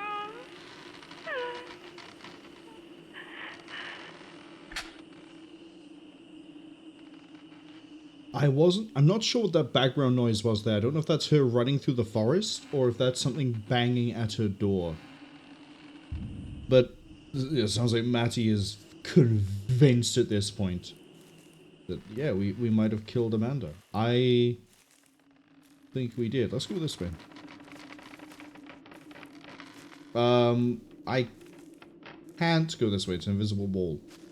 That's fine. Personally, I probably would have brought this cliff a little bit further around and then had, like, taper off. Or maybe had these rocks move over a bit, sort of, like, break that off, but... Pardon me, apologies. I thought I could mute in time. Yeah, Mattie, there was already a divide to begin with in the tapes, we could hear that. That's just solidified that Mattie is fully against Ray. Sheepy says, basic punching and kicking is good to know, even if you're not the type to ever use it. It's easy to do wrong if you're not trained to hurt yourself more than the other person. Agreed. Very highly agreed. There's some people who will wrap their fingers around their thumb and then realize that, oh no, I have dislocated or broken my thumb. You're not supposed to do that one, Chief. That's definitely not what you're supposed to do.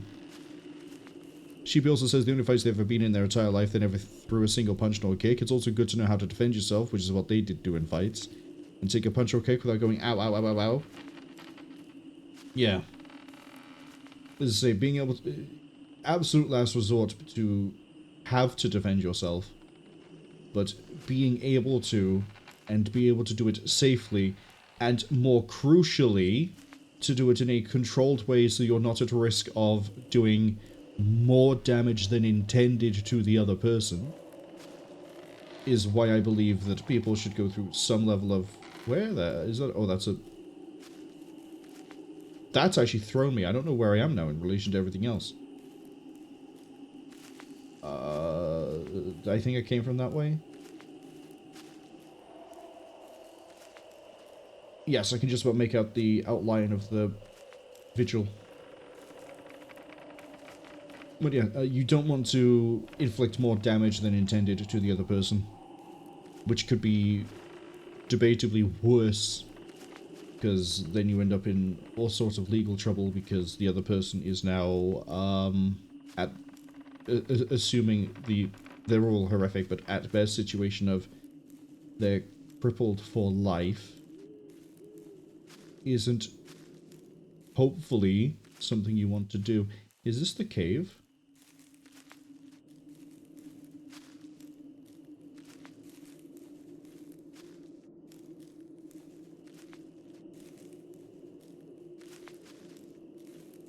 I don't think I was supposed to be here.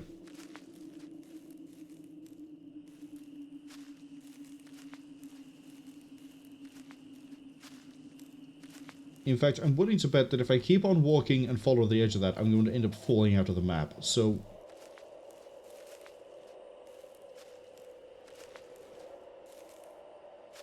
Marwol's done it again. He's soft-locked himself.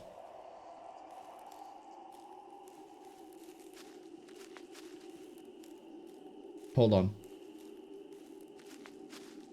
I have an idea.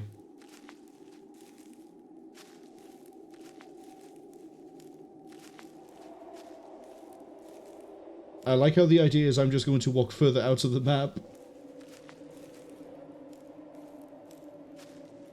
Okay, I was kind of hoping that we'd be able to walk around and drop off, but that doesn't seem to be the case.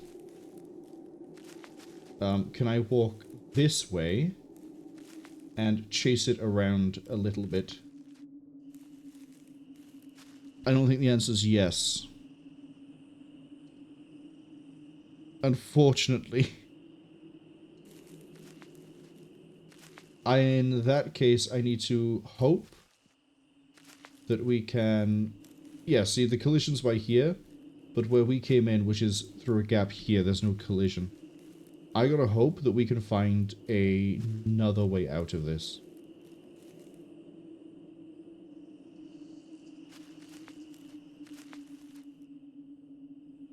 The answer might be there isn't.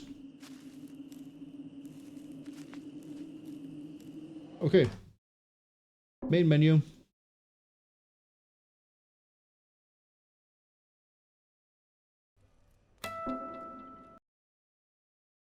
Is this going to put me all the way back? If it does, I want to go trigger that thing with the little guy again. Yes, it does. Okay. The hell just happened?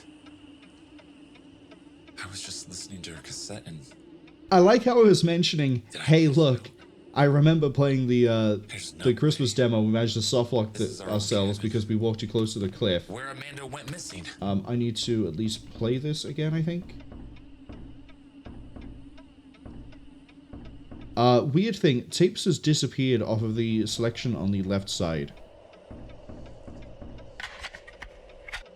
Okay. Complete it. Let's go chase down a little guy.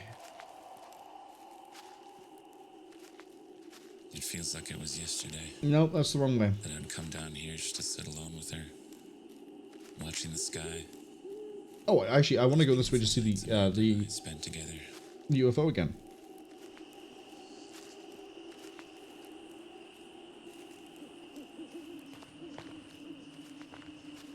Sheepy says they never had to land a punch on... Never had a punch land on them in a fight. Felt the need to throw a punch or kick back. I gotta quickly interrupt to say, if you look at where the dot is in the middle of the screen, look straight up, there's a little strobing light. I'm going to look at that. UFO. Oh yeah, we can see all the other triggers as well. Same as the Mattie one. I need to also then get to the shrine and then not walk out. I gotta finish my thought about the clipping. I said, hey look. There was the soft lock, they fixed it. I found another one.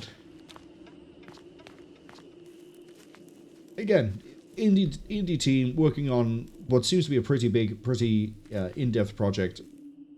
There's gonna be things like that you'll run into. Any game has it. So it's not really a mark against the devs. Oh, I didn't even realize that there's a light there that disappears. Oh, hello. Glad we're replaying it then. Right, where are you, little scamp? Where are you? Yeah, there you are.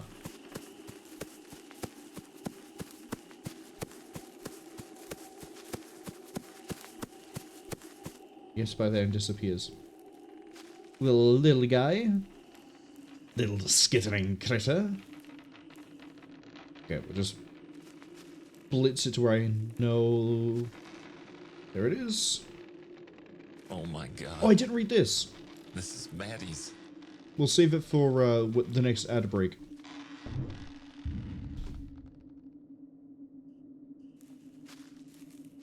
But yeah, being able to dodge and weave out of hits is also pretty vital knowledge, and also it comes with doing martial arts, hopefully. Sheep also says, wait, if I'm reloading all the way back there, does it mean that I need to have all the same conversation in chat again? I have been tempted for a bit, if I ever play a game with emulation of save states, to just put a save down, and then every time I load it, to just repeat myself from that point. Not that I can really do it now to sort of demonstrate the effect, but if I... Let's say XCOM Terror from the Deep. I put a save down, and it's to try and do a shot, and I go, okay, so now we're going to take a shot with the pulse rifle, and now we're going to take a shot with the... And now we're going to take... And now we're going to take... And now we're going to take... And now we're going to take... But it's one of those bits I think we get very old very quick even when it is happening. What? Don't worry, Mattie, I'm coming. I'm going to save you from the aliens. You love me still, right? I'm not going to find a tape by a shrine that says you hate me, you think I'm a murderer? You're still Daddy's little girl? Even if you are wearing... I can't tell if she is wearing a mask or not, actually.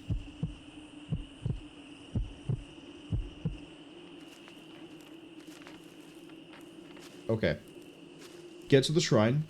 I'm going to take a screenshot of that little bit of rock so that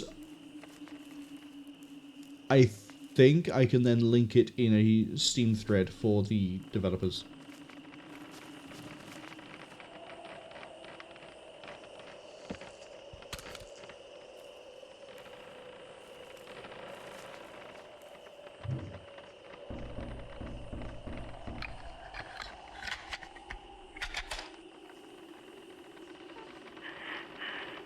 Did you kill her?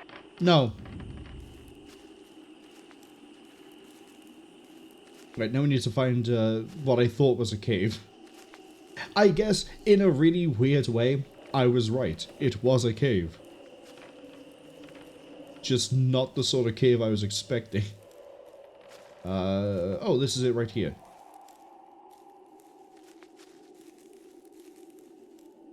So yeah, so you can go this way. But you can't get back out.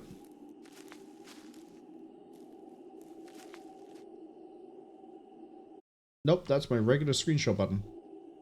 There we go. Keep that saved.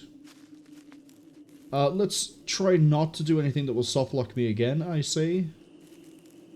Fully cognizant of the fact that I probably will. Oh, this is this fire pit. I remember the summer when me and the guys from the team built this. We celebrated so many wins around that old grill. Another interview? Where's this fabric is still intact, actually? Clearly someone's been coming here to eat. There's cans of meat all over the place. And are we just gonna head out this way?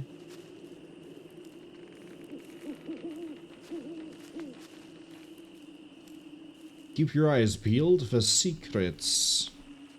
So we found the shrine, we found the little goofy guy. We found Mattie's clothes.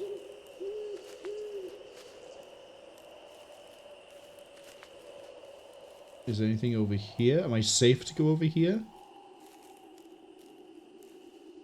There's nothing in there. What about over here?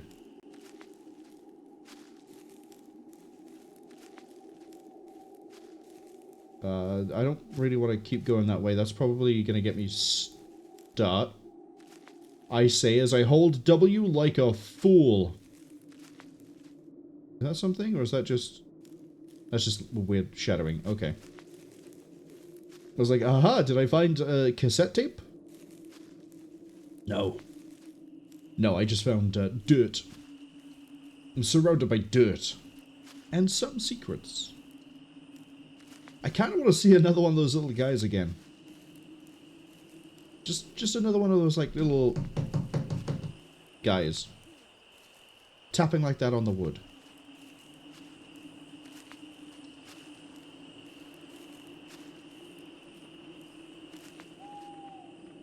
How did I just walk into it behind another rock thing?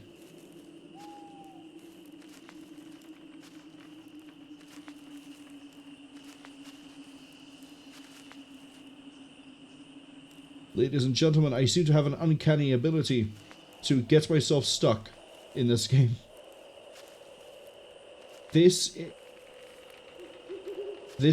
Okay, I'm not supposed to be here at all. At least I can run out. I think I need to stop looking around the very fringe of the map for things. But yeah, there's a large gap here that kind of needs filling. Again, they're still, I believe, working on it. There's 2 other episodes to come. They're probably going to catch things like this, fix them, polish them pretty quick. Hello! I'm not walking up to the edge of this because this is where I got soft-locked last time during the Christmas demo. What happened, and I'm not going to reproduce it, I believe I walked too close to the edge near this tree. There's always a tree involved. Because there's no jump button, I couldn't... Say it with your chest. I couldn't get back, but it's one of those things I've been told has been fixed. I'm not going to test it because I don't want to have to keep getting the things again. Oh, ominous green glow in the distance. How nice to see you. I'll be with you shortly. Cwningen, hello. Welcome in.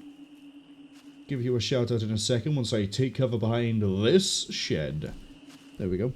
Not that I need to take cover. It's not like I'm being hunted down with AK-47s or anything. But I hope you're having a good day so far. I know you've been still playing away through Kingdom Come Deliverance 2. Are you near the end of that now, or not? I kind of like the heat effect that's on the fireplace.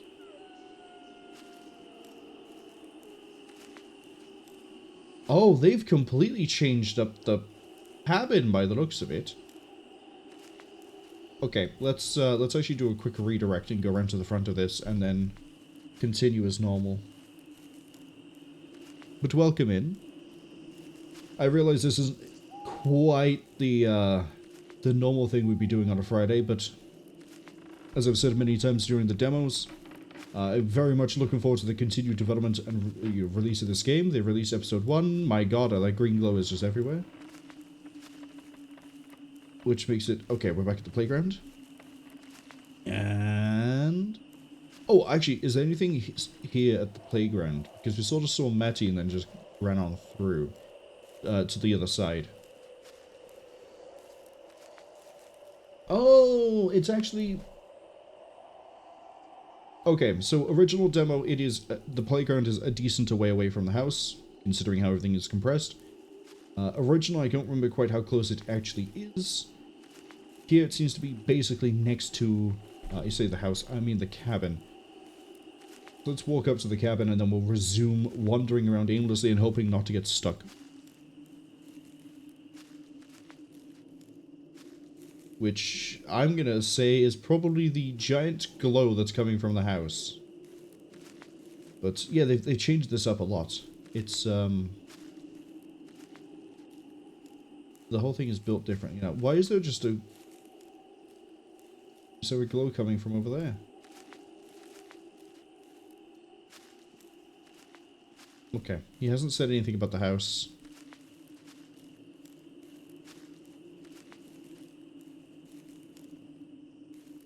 Let's walk, follow the pathway. Let's try not to break anything.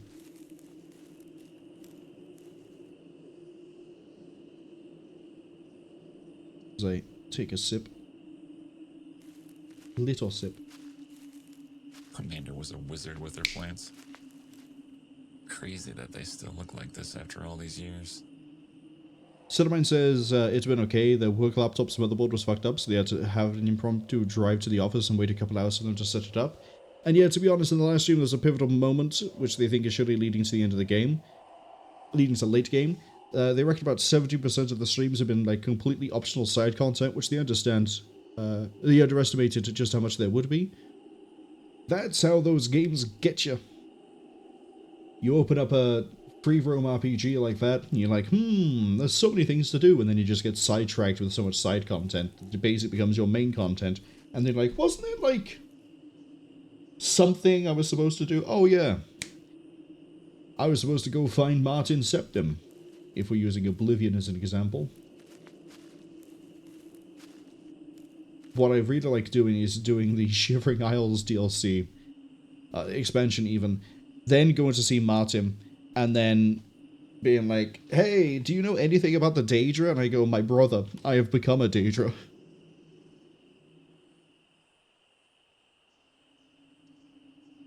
I have become Sheogorath. This is changed. Okay, I keep saying the house has changed. The cabin used to be just this to this. I think the way it was raised up is different.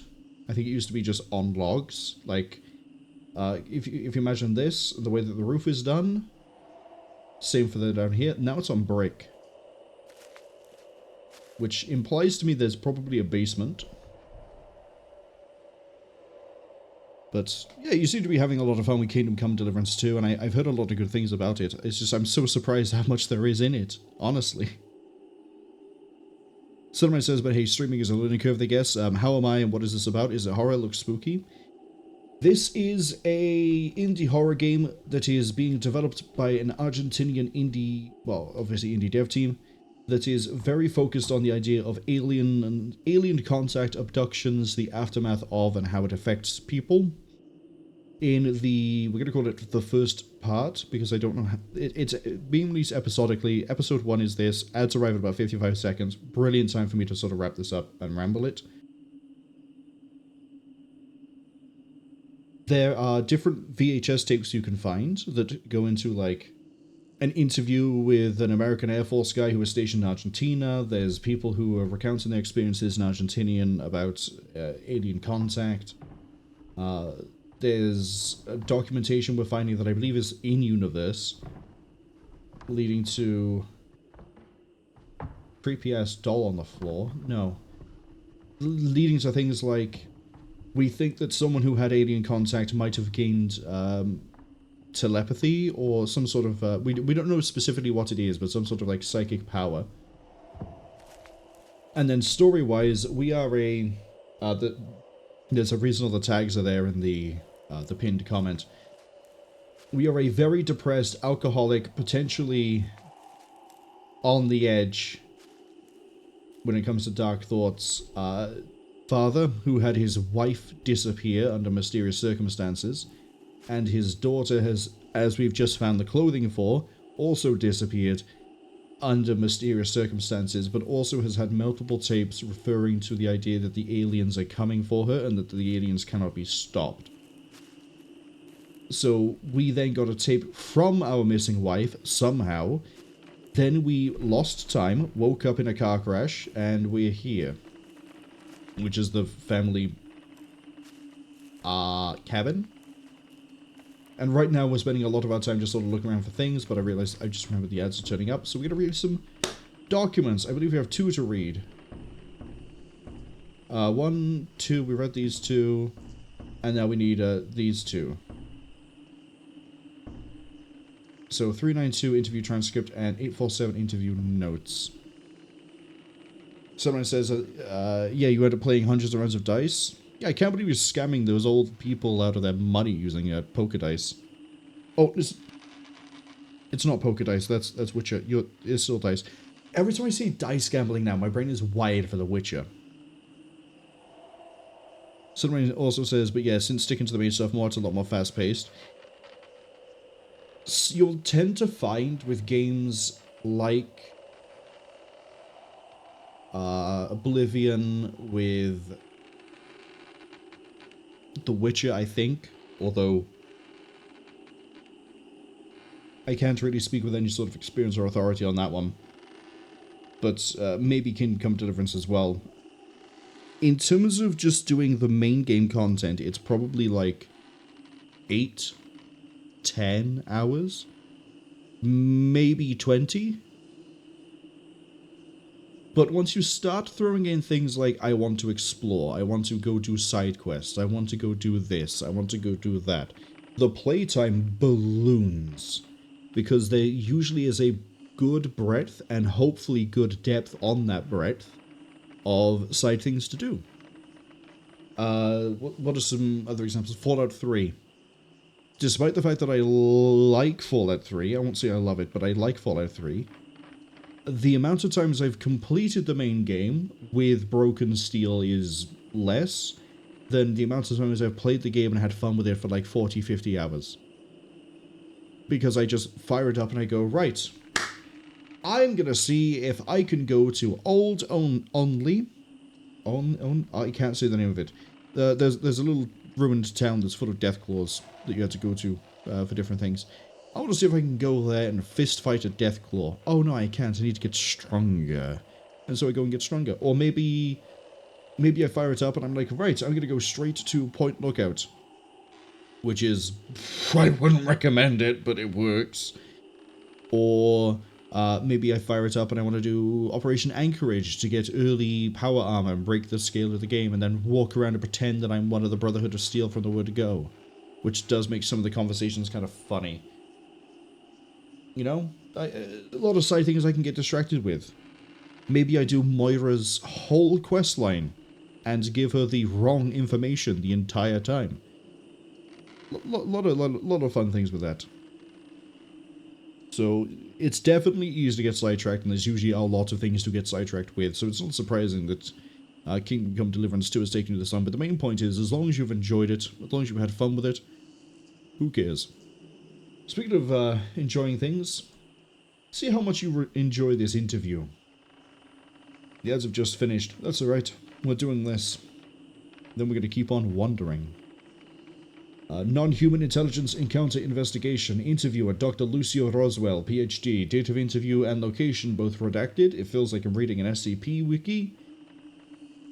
Subject age, adult male. Date of incident, regular day. Initial contact duration approximately 15 minutes. Classification, telepathic contact event. Grey hybrid program recruitment. Interview transcript. The entities. How would you describe the entities you encountered? What was their emotional state or demeanor? The Greys. And that's what shocked me. They felt desperate. Desperate?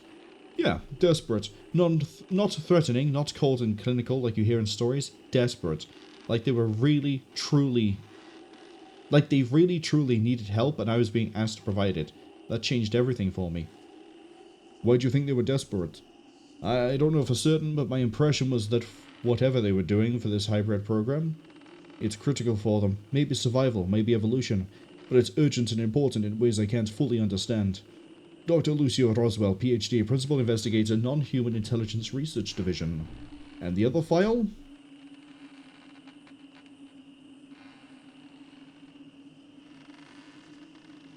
Wait, have I read this one?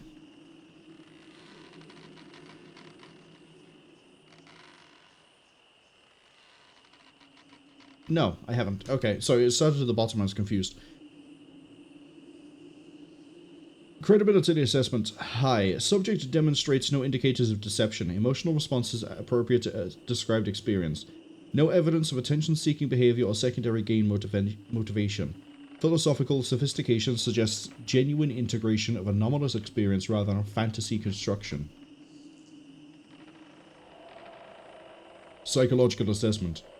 No indicators of psychosis, dissociative disorder, or confabulation.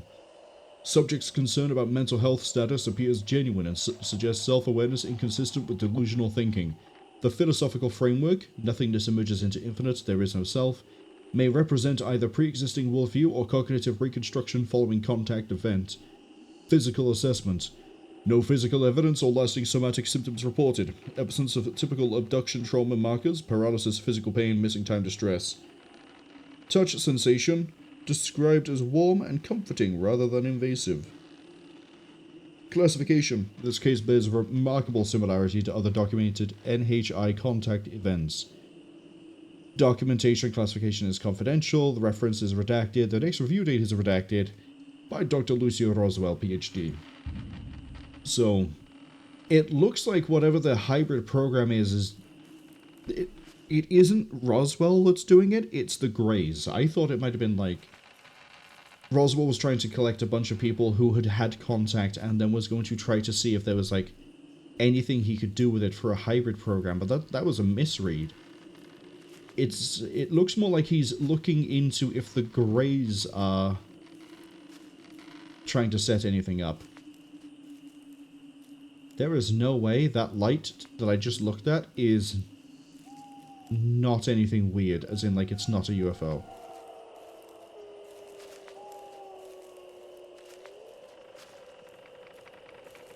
So I'm distracted by the amorphous black mass.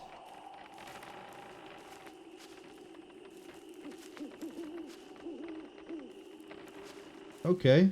Oh, the light is fading in and out. I don't know how to fit.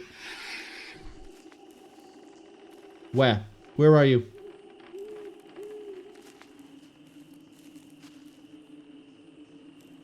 Did I miss you? Is that you up in the treehouse?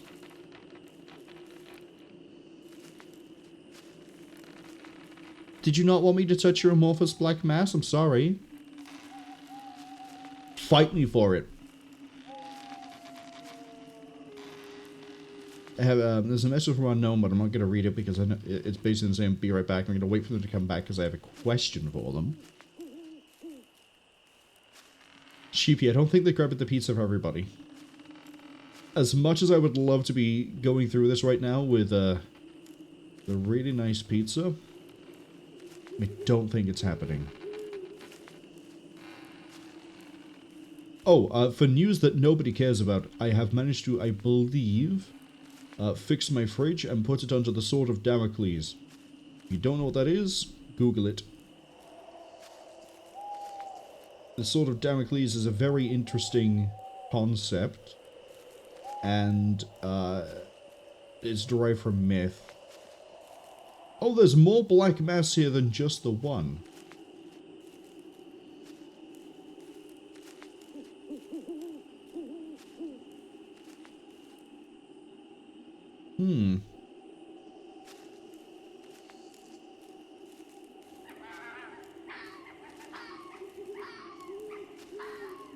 Coyote or fox? Take your pick.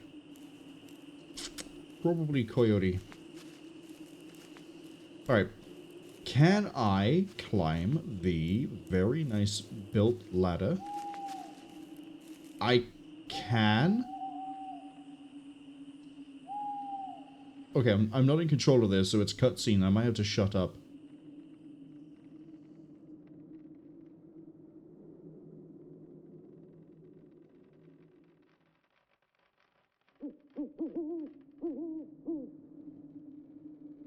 Well, the floor to this doesn't look very stable. This isn't OSHA compliant at all. I have to ask.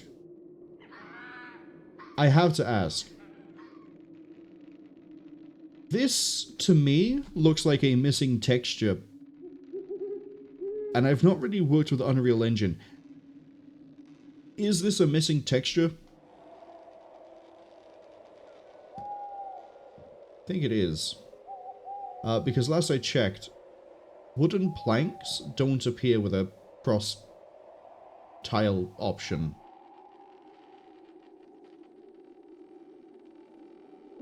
We'll skip over that. Why is the rabbit sat on a chair in the amorphous blob? Oh, it's not a rabbit, is it? No, I think that's a rabbit.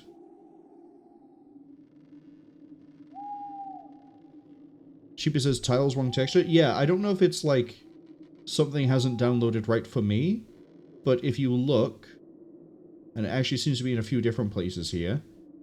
Let's just see it there. The cross pattern that we normally find for like tiling, we have like gray white or black white. This is usually a placeholder in different things for there not being a texture, so that the thing actually is visible and renders. Really good example, really infamous example, and really niche, I say. Infamous and niche.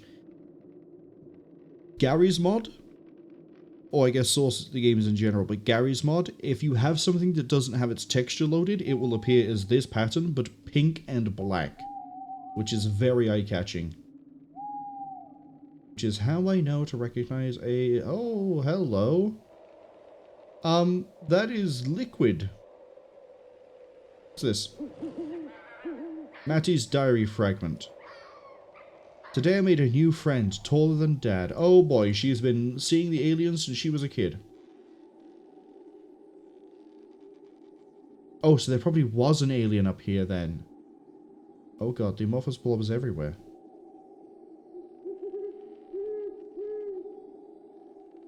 Sheepy says puppy dog with long ears. Maybe?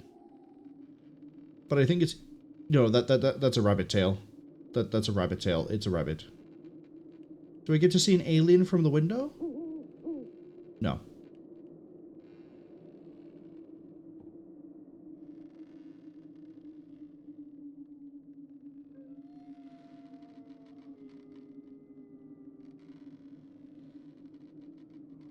So, it's nice that we can go up there and look and we find a note.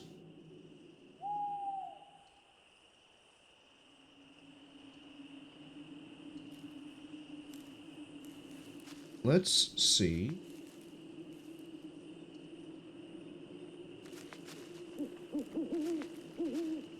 If there's anything else hiding. Again, I am going to try to pay a little bit more attention just so we don't miss any of the aliens, but if I hear one and I pan to it and it's not there, then chances are it was there and we missed it and we just caught it leaving. But so far, I like it. I like it a lot. Yeah, there's some rough edges, but again, this is just released to full. To say that it's in a bad state is misrepresenting it. It'll get fixed. Things will improve. So there's still 2 other episodes to appear. Oh, I like how it... This is going to sound sarcastic, I'm being genuine. I do like how it's signposted to go look over this way. To then see whatever's over there, which is the treehouse.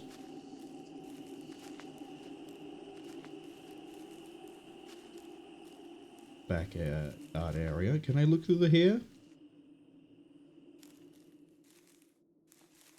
No.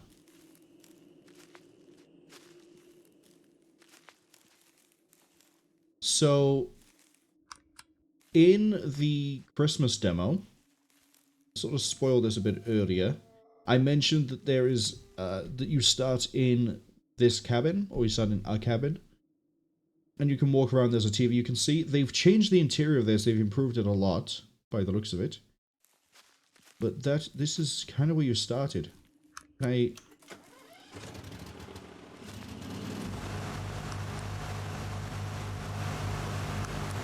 In the Christmas demo, this needed 3 times to fire up properly. So I think they changed that. People might have been a bit confused by it. They do it and nothing happened, or they did it and nothing in here changed. It's like, oh, well, you have to do it 3 times. Some people might not have tried 3 times. Chibi asks, is the game still in beta / pre-release? It is in full release, but the game is releasing episodically while they still work on it, because they were originally going to release in Christmas, then they delayed it so that they could continue working on it and polish it. And I believe they've now made the decision. I'm speaking without knowing directly because I haven't been able to get a hold of the developers. But I'm hoping that I'm saying a lot here. I'm hoping that when this hits YouTube, maybe there'll be some answers to some of these questions there. But I believe the reason they've gone to episodic is so that they can release this and keep on developing and finish the game without having it just be a case of like looking like it's a permanent demo. Shibi says, just seems there's lots of missing things, that texture, wondering if the blobs are in texture things too. I think the blobs are intentionally black murky oil substance. I don't think that's an issue. I think the only untextured thing we've seen so far is in the treehouse. The only other issue we've really seen is the area where we could like walk through the side and get stuck, and the large missing blocker for the rocks.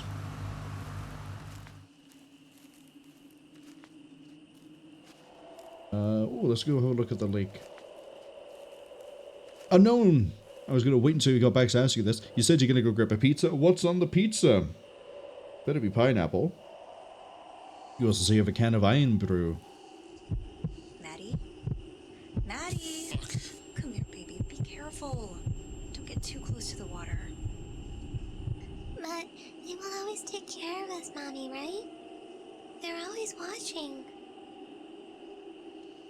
What? What are you saying? Who is they? Did you see anything? They, Mommy, they!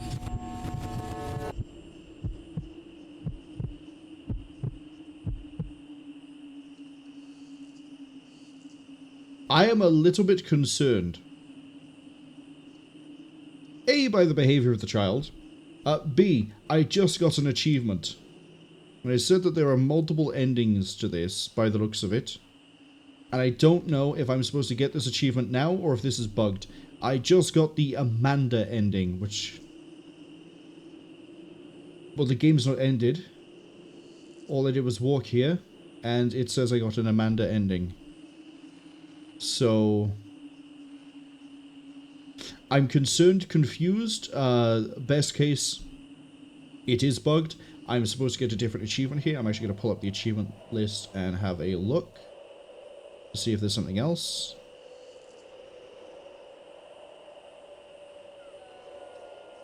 There isn't. There's one for watch all VHS tapes, which we didn't finish the other one. There's one for listen all cassette. There's one for read all the Lucia Roswell files. There's one for the other ending, there's one for finishing episode 1, and there's one for playing the 3:33 AM. There's not anything seemingly for this. So I am, I guess, going to assume that they mean Amanda ending in that Amanda's storyline bit has ended for now, until like a different episode. But we'll see. Unknown says that the pizza has chicken tikka, doner meat, spicy beef, pepperoni, bacon, no pineapple today is a different takeaway as they couldn't be asked to drive to that one.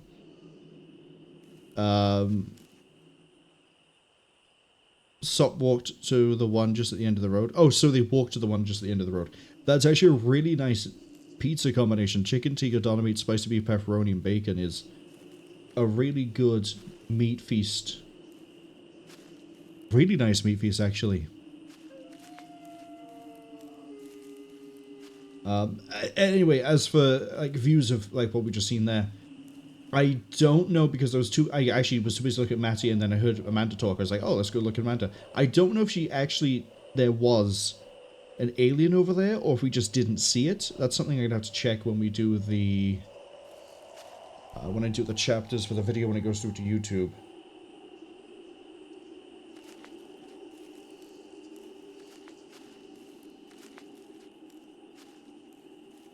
But that is a really, really good pizza. I think someone was here recently. What gives it away?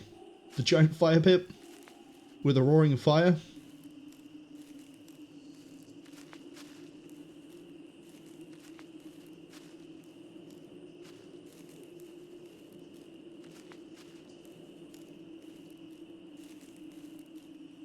Okay.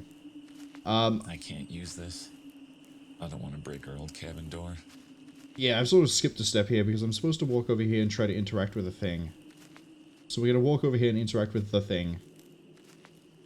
What I'm supposed to do, and I know this from playing the demos, is you walk over here, go, ooh, cabin, and then you walk up,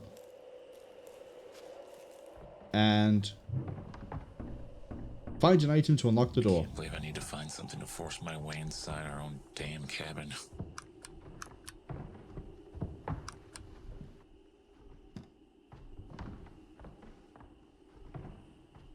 Trying to see inside, and apparently all I can see is the creepy ass doll. Right, so now that we've triggered that, does he have any new commentary for if we run over this way? Again, I might have broken a few flags because there's not been an order. That might be why we had the thing fire off. I don't know. They do use the lighting to sort of like pull you towards things, which I find kind of cool. But it also looks a little bit weird.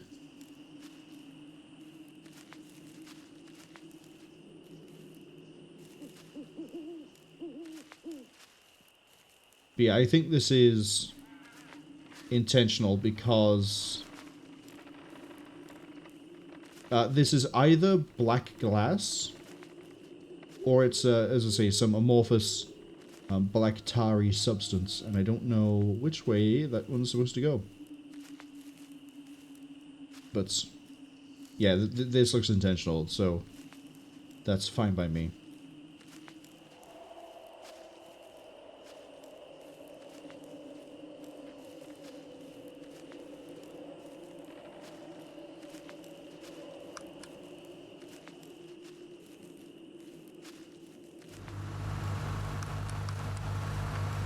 Let's change in here.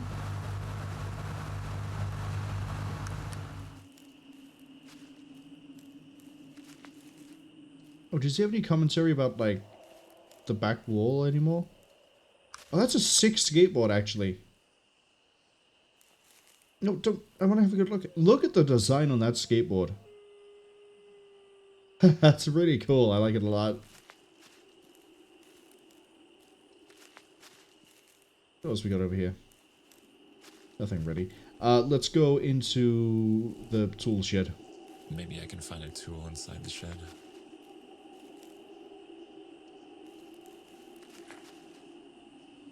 New item acquired. Bloodstained screwdriver. Now, in both of the demos we played, after getting the screwdriver and going to the front door, it is basically the end of the demo. There's like one thing that happens, and that's it. I'm wondering, since they seem to have modeled the inside of the house now, or at least the inside of the house is modeled better, how much more there is past the point we would have stopped in the demo.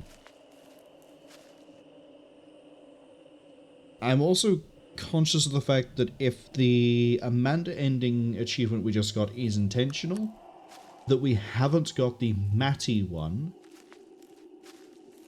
And I don't know if that's a case if we get that inside, if we do continue into the house, or if I've missed it. So normally what would happen, I think, is you would go to use the door. Oh, they've changed it completely. Okay, we got more game. Let's go.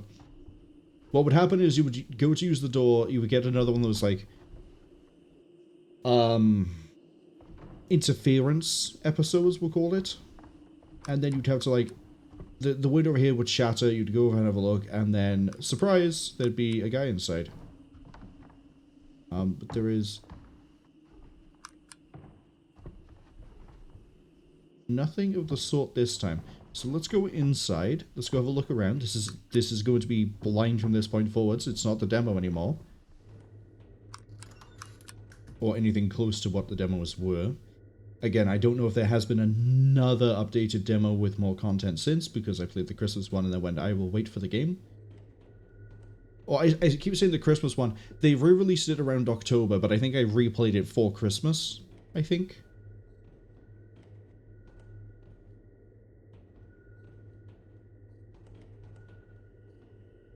Oh, this is eerie.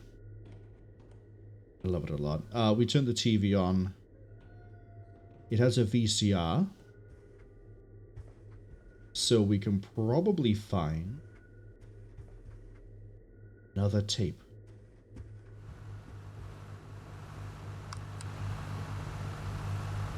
Anyone outside? No.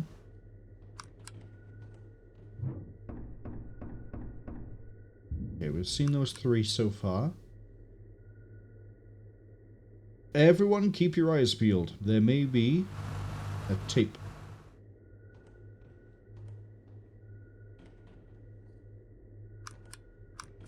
A lot of drawings. I think that's...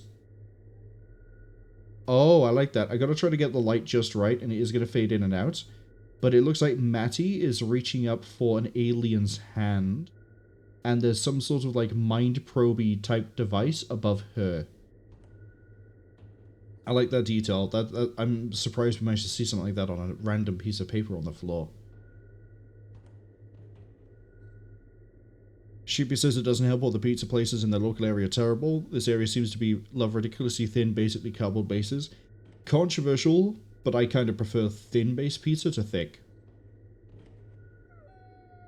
I'll get a thick base pizza if I know what I'm having is going to be very wet, you know, because you know pepperoni sweats, and the grease comes off of it.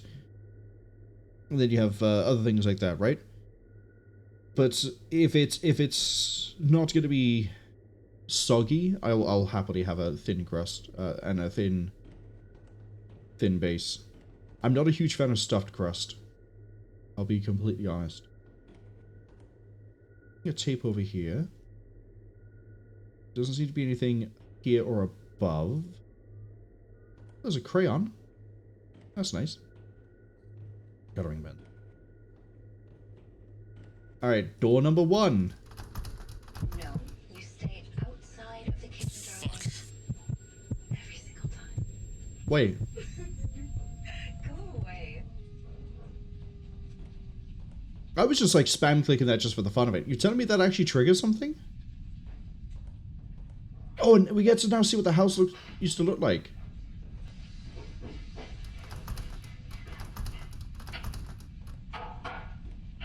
This is really cool. I mean, the windows are still smashed up. I guess we never fixed those. These are the pictures that we saw at the house.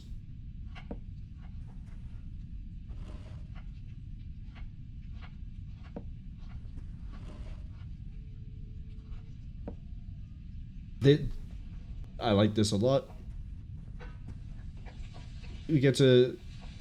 It's not just like shown in a flashback. We actually get to... There's a shark toy. We actually get to move around in what used to be the house. I mean, the windows kind of shot out, and it's kind of cool that we... I guess the outside is the way it is. Gramophone. Oh... She loved drawing the same drawing again and again. So it looks like we took everything from the cabin when everything happened and left. Oh, cookies and... I assume those are other cookies, not just like wedges of orange.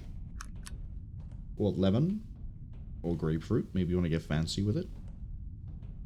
I know it says they prefer a good doughy pizza themselves. I don't, because it's... I don't know. As I'm eating it, it feels like I'm eating bread with things on it rather than I'm eating the things with bread. The ratio just always feels off.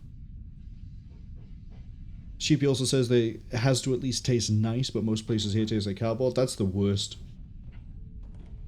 How do you get flavorless bread? So, anyway, to get back to the main point of, I guess, the game. Yeah, I was just like spam clicking this door for fun, and then it just goes and gives me a flashback, so...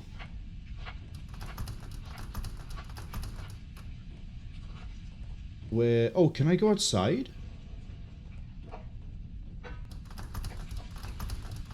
No.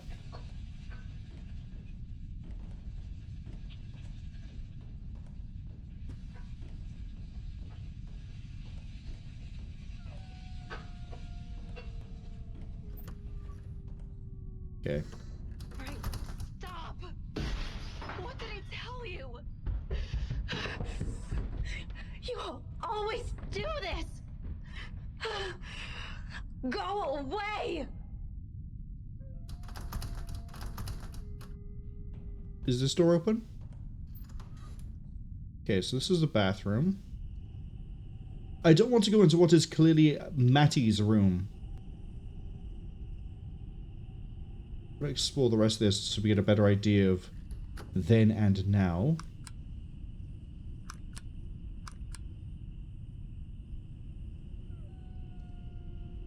Oh, look, kitty. No, I can't pet the kitty, unfortunately.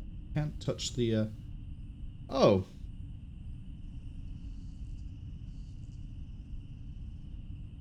Okay.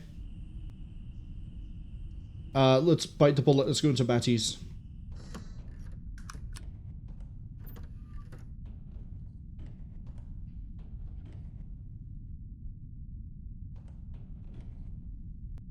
Oh, hold on. Was it a case where I was supposed to try every door and then find that, like, none of them worked? I'd be transported back anyway? and I just happened to waste all the clicks needed on the first door. That might be the case.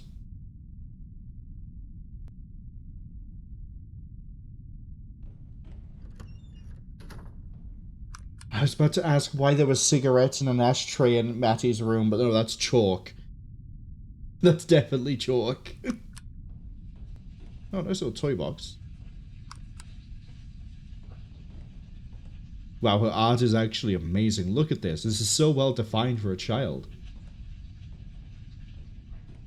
Bit repetitive, but practice makes perfect. Oh, look, another cat. Sheepy says it's not flavorless. The flavor is cardboard. I've had some... That is a wild thing to lead with, but we're going to go with it. I've had some pretty interesting tasting cardboard. There's a reason for that. I might need to elaborate, but we'll just let that hang for the time being.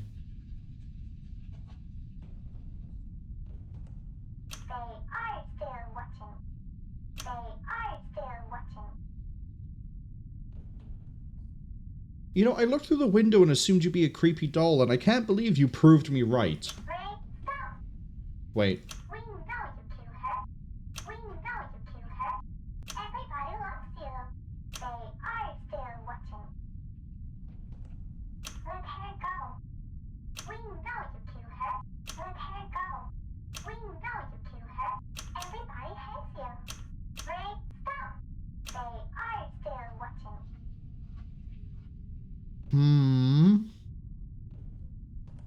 Crazy that the kid is doing this sort of art too, but that... Oh, maybe they're not, actually. Maybe this is Amanda?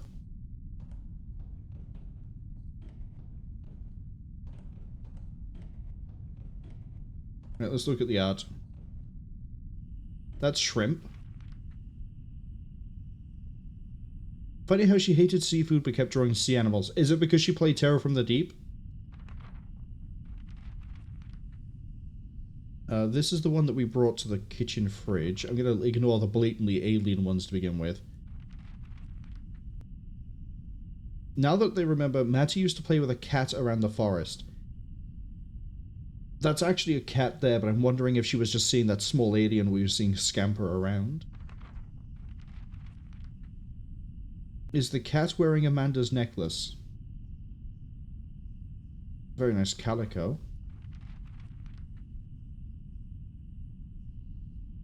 Happy Daddy Day. Sheepy says go find the forest kitty. I will try to once we can leave the cabin. Look at Sally. She's so beautiful. I love her.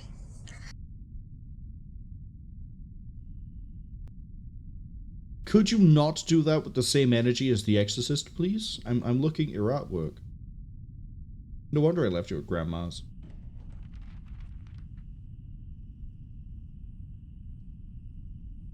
The description for this one is the same as the Amanda missing poster. So I'm wondering if that poster is wrong or if this drawing is wrong in terms of its description. This is looks like it's showing Amanda getting kidnapped, though. Just about how this says read, I think it's a case of it's the poster.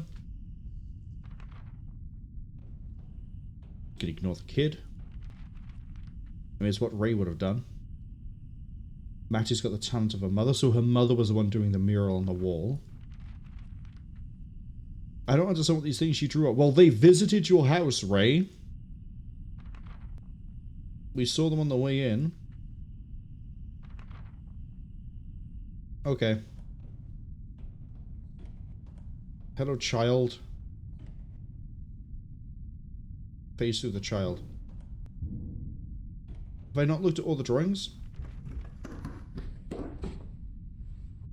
Why is Mommy crying?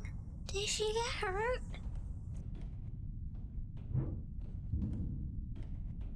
I don't know. Let's go ask her. You okay, honey? Yeah, I think she's fine.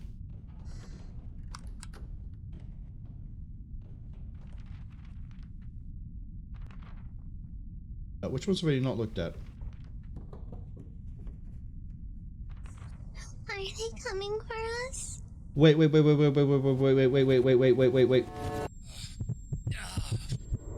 Oh, damn it. I wanted to pause. The drawings have changed. The drawings kept changing. And I didn't look at Amanda, and we missed that, because I tried to pause it, it didn't pause. Daddy's been crossed out of this, and now she's sad, and there's no... she's crossed out the UFO. I'm curious if Mattie was behind us then, and if there was an alien in view. So that's what I've missed. I'm going to assume you're going to be creepy again. Yep. Oh, no, you have new voice lines. Don't lie to me.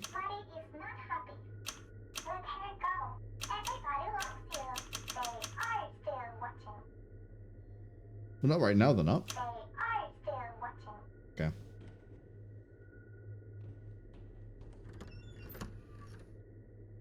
Nothing over here.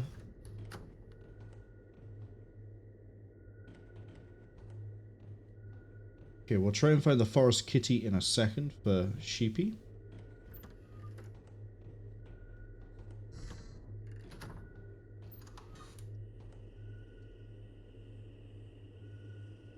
Bathroom is still in a horrific state.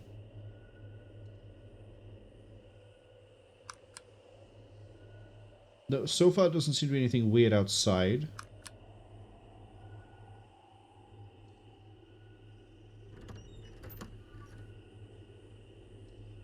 Random tapes.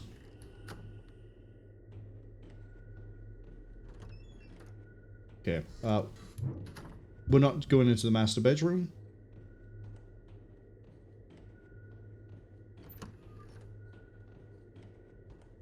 Welcome to the kitchen.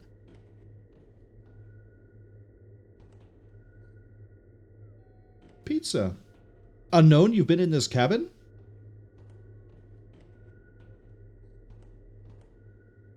Okay, can't open anything over here. Or here. Doesn't seem to be anything lying around for us to grab.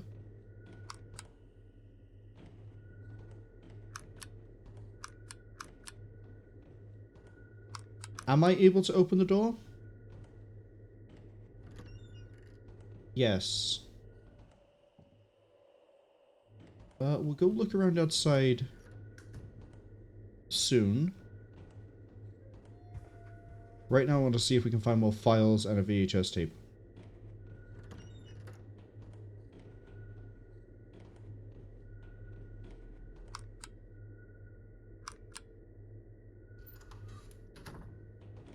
Well, I saw something just glow, so here it is.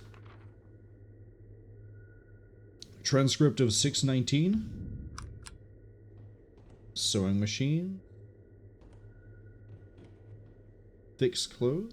Make clothes.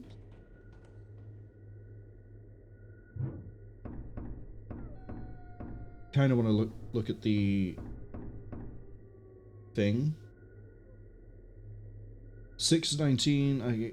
Okay, kind of weird this at the bottom. The entities. How would you describe the entities' demeanor toward you? Were they curious, threatening, indifferent? Indifferent.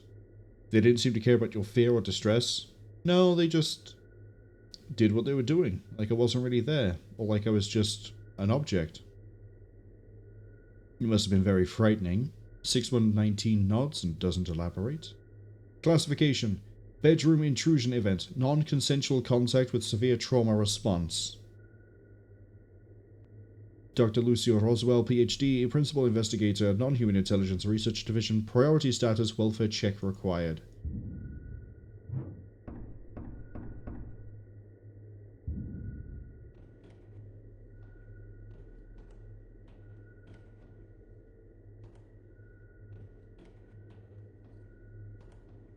Okay, well, looks like we need to interact with the box. I don't want to just yet. Is there anything else lying around? Apart from the bloodstained sheets, the cleared out wardrobe. Alright, touch the box. Pearl necklace. You're a lucky girl, Mum. Again?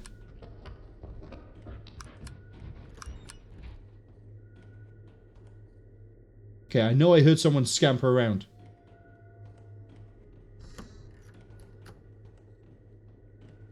Was it the cat? Ah, hello. Where? Why is the room barren? What? What? I don't know if that was intentional or I just broke a loading flag. What was that?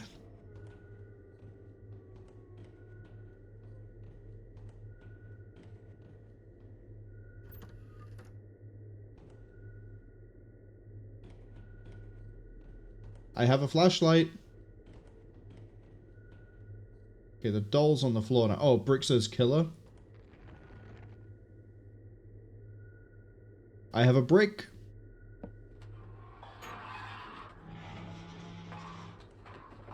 Everybody loves you.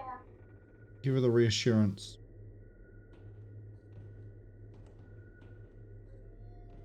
Oh, good. There's an attic. Why wouldn't there be one? Okay. This I don't mind either, because otherwise there's potential that we could get stuck here. It's a little bit odd, regardless.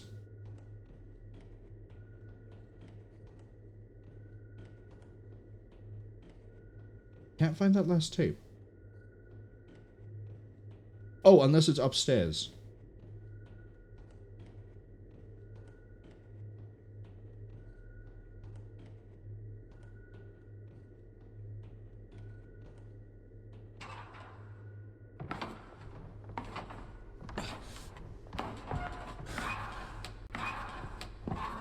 Oh my god.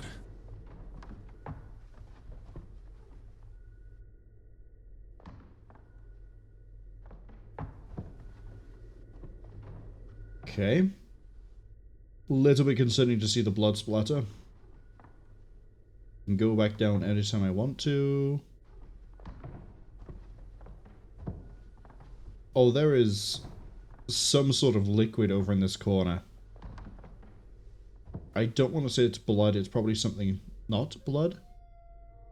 There's something. No other files over here. It's over there, right? Oh, no, we can go this way. Did I just get myself stuck? No. Fantastic.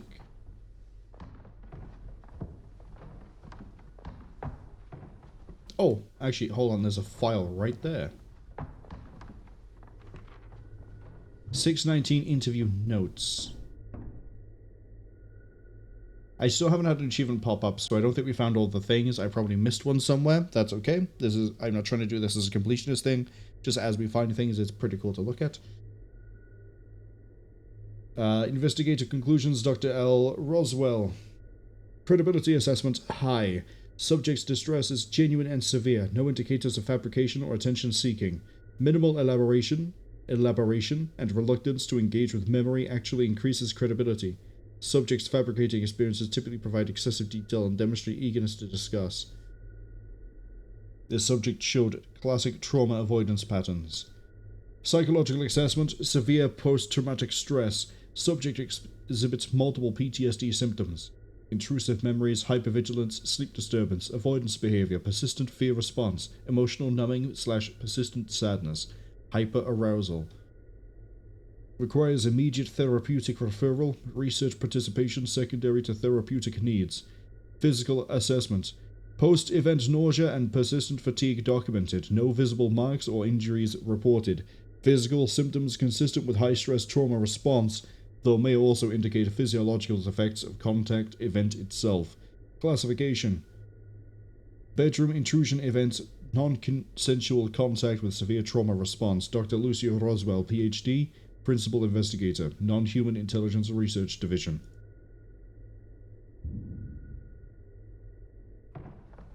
Again, I like the insights into different people's experiences with the alien contact.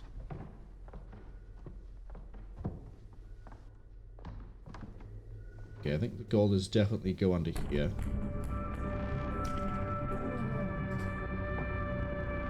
Can you not break my flashlight, please? I need this to find the forest cat.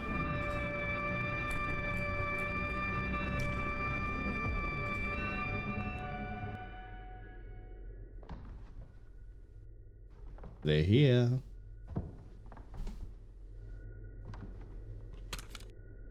Mattie's VHS.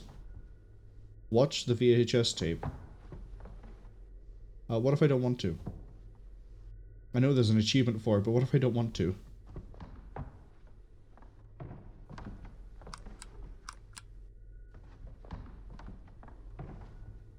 Are we gonna have like a little popcorn party, a little like movie night to watch this, or... Okay, well the flashlight fixed itself. That's good to know. I would have just bashed the thing on the floor and potentially broken my way through the floorboards, but if crawling under a desk worked for you, more power to you, Chief.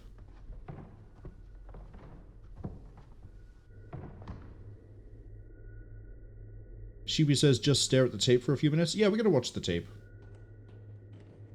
Absolutely gonna watch that tape.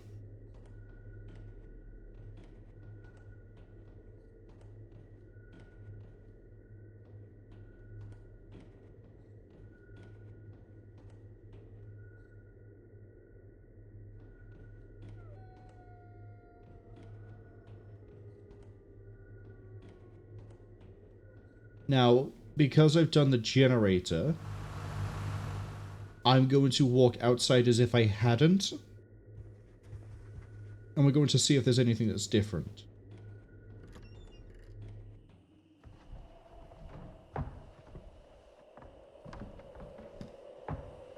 Because I did the generator early. Just to see if it did anything. And it turns out it might have actually been something I didn't need to do or shouldn't have done yet. Walk over.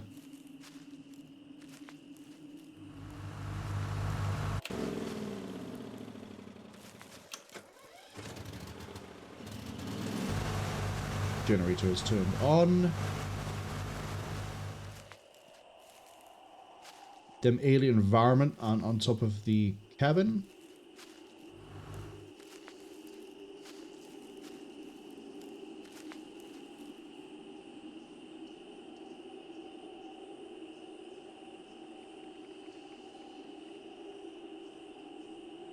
I was just making sure that it didn't miss anything up by here. Kind of want to go look for this supposed cat. But I feel like if the cat was here, there would be an achievement for it. So I don't think, unfortunately, to the detriment of Sheepy and everyone else who's a cat fan, I don't think there's a forest cat here.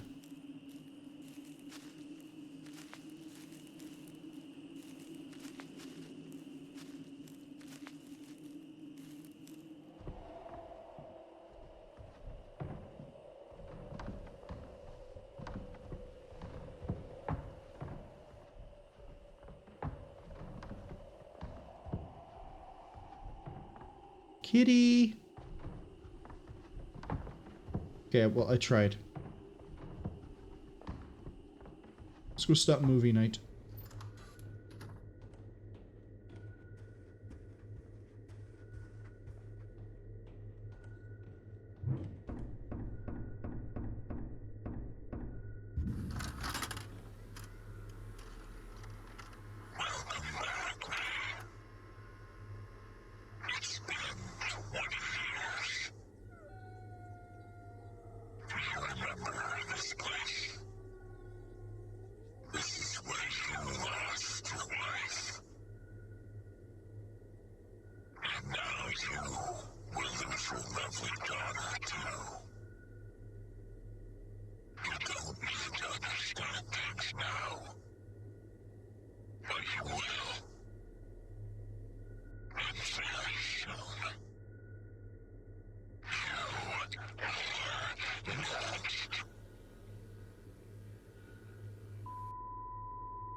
Jigsaw?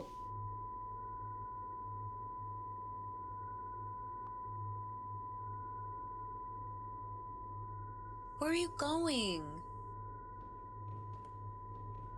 Okay. You never play with me. Pausing here. I think it's very clear from this right here. This is where I'm supposed to get the achievement for picking Amanda or picking Mattie. I think we're at the end of the game, or at least episode 1. The game has given me the achievement for Amanda early because we went to the dock. We're going to go see Mattie first. Actually, I'm going to put this up to a poll. That's right, we're going to get a bit of interaction going with this. Poll. We're going to make it pretty quick too, actually. We're going to make it last for 1 minute, so we're not holding this up too much. Who do we love more? What a hell of a way to word this. Amanda the wife, Mattie the kid. And if we don't have a clear-cut winner on which one we're going with for the ending, I'm going to go with Mattie first, and we'll see Amanda afterwards. Sheepy says they choose Kitty. Unfortunately, that's not an option. Sheepy also says, who do we love more? Pizza. Again, unfortunately, not an option. But I like the little bit they've added to this. You could probably hear the way I've ended that sentence too. But we will be seeing both of them because I think it's pretty quick to get back to this point. And besides, we've only been live for like 3 hours anyway, so I definitely have time to rip my way back through it. But who are we going to go with? Amanda or Mattie? And it looks like we go with Mattie. So we love the kid more than the mother. Come follow me. No! I love the kid. She ran off at Mach 10. Oh, hi. Hello, edge of the walls. That despawned again. Mattie? Mattie, you're changing the FOV slider and I don't like it. Mattie.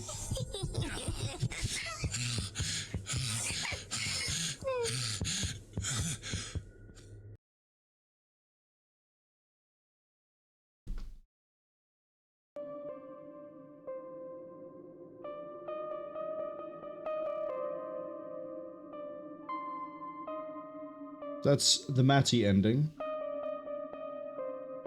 I can't seem to skip through the cast.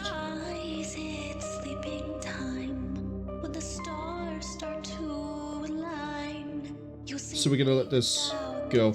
Hybrid alien. So I guess now we know who's speaking to us at the TV set. Sure, I guess I'll give my thoughts now then. Compared to the original demo, huge improvement across the board in many areas. As Sheepy and I have pointed out, there are some places that are in need of work. I say it's a magic talent of mine to find a soft lock, but we found a soft lock with the being able to go past the gap in the wall. And then we also found the missing blocking wall. Oh, that's pretty short credits, actually. Between the two parts of the rock at the cliffside. And also that I got the Amanda ending for going to the dock. So if I load the game, what do I have for a save? Just the cabin again? Okay. We're going to go straight to each point, so we can then see the Amanda ending. And then I'll give a more... The hell just happened? Wrapped up, cohesive view at the end of it. I also know the ads will be rolling soon, so we are going to slow down a little bit as we do this. I'm confused as to which note I missed. And VHS tape that I missed. Because what was it? I apparently missed all the cassettes. I missed a cassette. I I don't know how many I missed, actually. I've missed cassettes, I've missed a VHS. Oh, I keep saying A like I know how many there are. I don't. I've missed cassettes, I've missed VHS tapes, and I've missed Roswell files, and I don't know where they would be. But... oh, we can see the scampering guy again. There he is. There's your forest cat.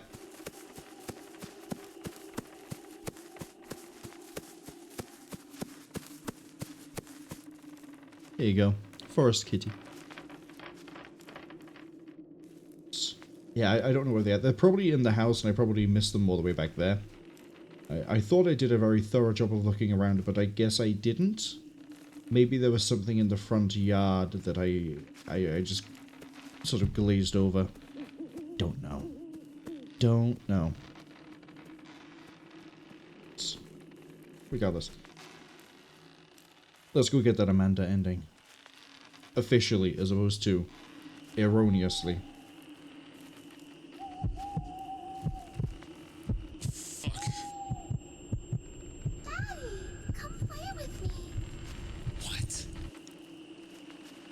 What is this feeling? Mattie? Is that Mattie?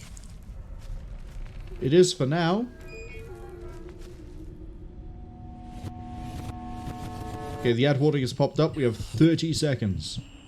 3-0. Oh, you know what we could do? I mean, it's unfortunate for people who were caught by the ads, but something we can do to help fill the time out before we get to it is we can try to see what it is that I missed over with the treehouse. As in, we got there and something happened, but I don't think I caught it on camera, so to speak. Amanda was a wizard with her plants. Crazy that they still look like this after all these years. There's the marker for it. We ran past. So if I approach from this way, do I get to catch it easier? I think it was up in the treehouse.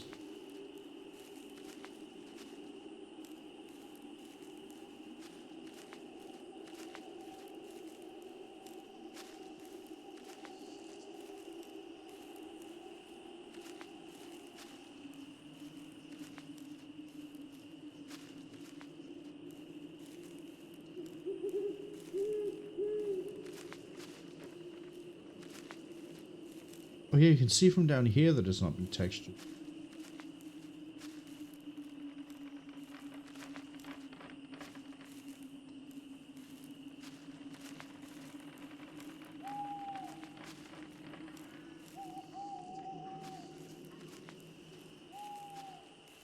I don't know why that light's over there. Hello, Mr. Alien? Mrs. Alien? Maybe there's a group of you? Could have sworn when we were here before there was something I did that caused something to make a noise.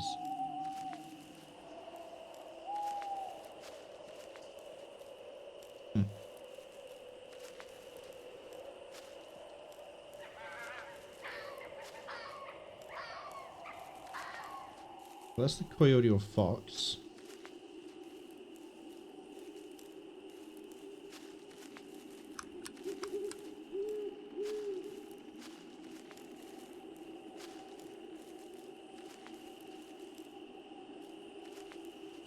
We'll get the screwdriver. The other things I can check as well is how we trigger the flashback sequence.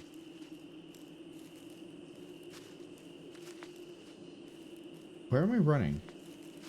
Oh, I see.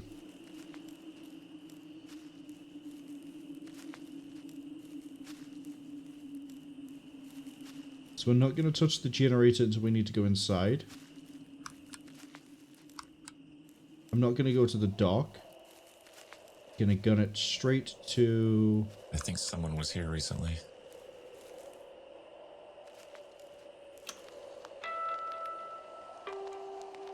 The main menu theme.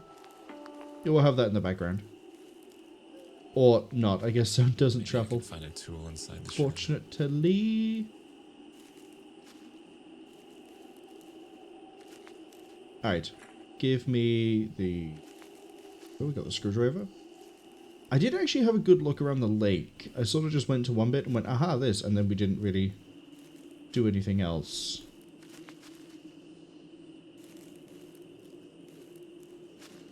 But when we get told to watch the Mattie tape, we'll go to the dock. Because I do want to see if we missed an alien, or if Mattie was just insane.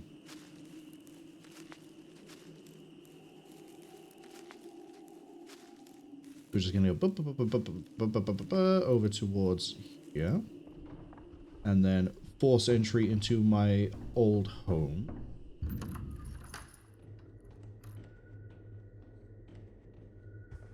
Oh, I can also see where Mattie was in the... Okay, it's position based. It's not... It's not that I hit the door a lot of times. No, you stay outside of the kitchen. Right. Stop!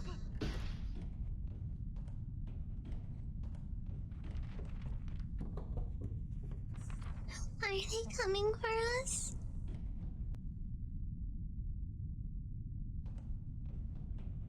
Hmm. What was the other one she changed?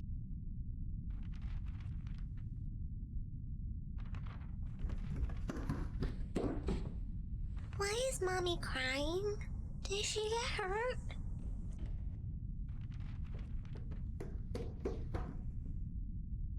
Look at Sally. She's so beautiful. I love her.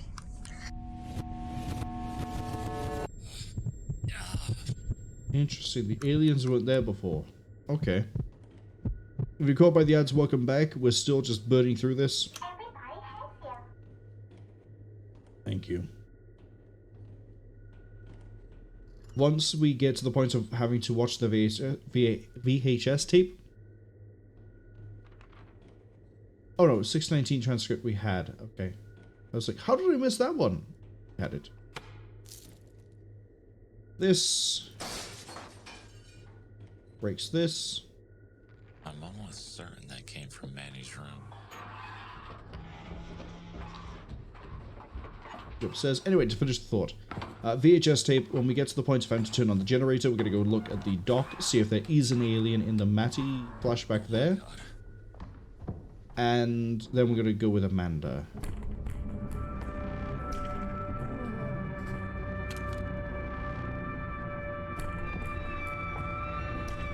Oh, they actually are modeling the aliens there too. That's pretty cool. Do you want to pull your hand back, sir? Sir. Okay, he's gone.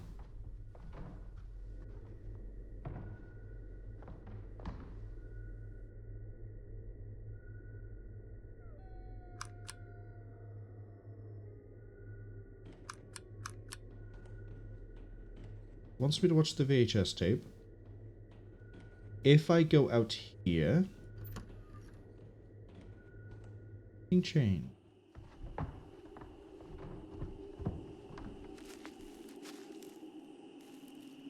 No. Right, kick on the Jenny.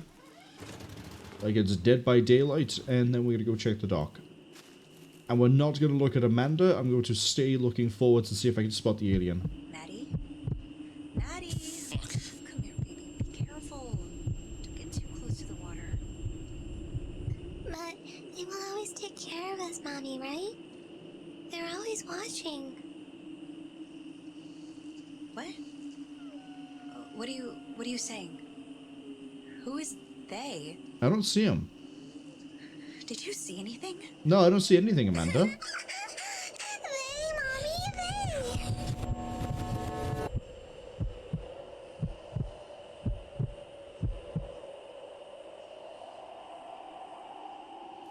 Maybe there's not an alien in view there. Maybe she is just able to see them. We can. Alright, let's watch the VHS tape. Listen to the hybrid again. I think that's the actual they're going with for that. And go with Amanda.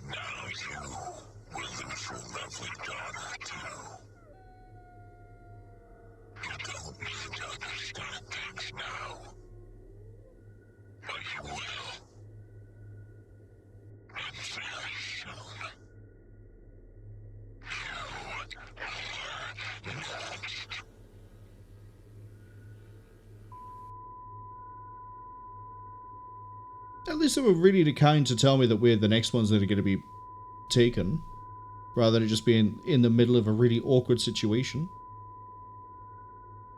Over here. Sorry, Mattie. Mattie, come play with me. No, I don't love you, child. I want my wife back. Over here, silly. She's also wearing a mask. They're both wearing masks. You never play with me. And I never will. Ray. Over here, silly. Oh, I see why it's triggered it now. This way. I see. You can explain that when we hit the credits. This way. Over here, silly. Oh, I'm still with you. I'm not going to leave you, wife. I've got you back. I miss you. Over here. It's never been the same since you've been gone.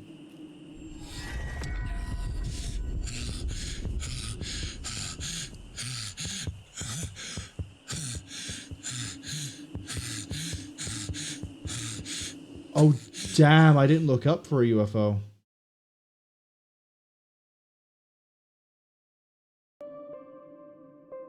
Okay.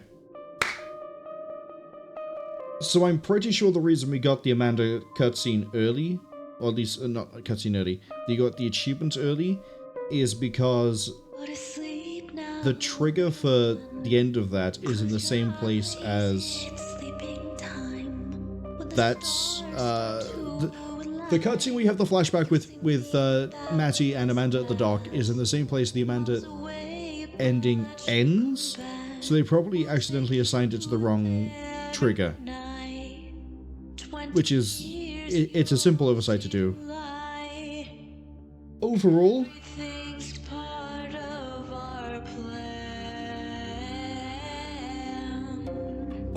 it's a bit of a strange view on this.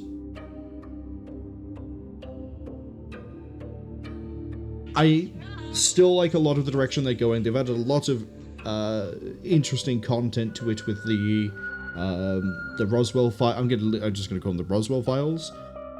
The VHS interviews. We've missed some of the files. We missed some of the interviews. Some of the tapes have added pretty cool. Seeing things like the little guy skittering around is pretty cool. The shrine is quite nice. In the original demo we played, or I played before they changed it to the re-release one, there was more of an idea that there was a cult of alien worshipping people, because there were a bunch of alien masks and knives and bones left around. I don't know if that's the angle they're still going with or not.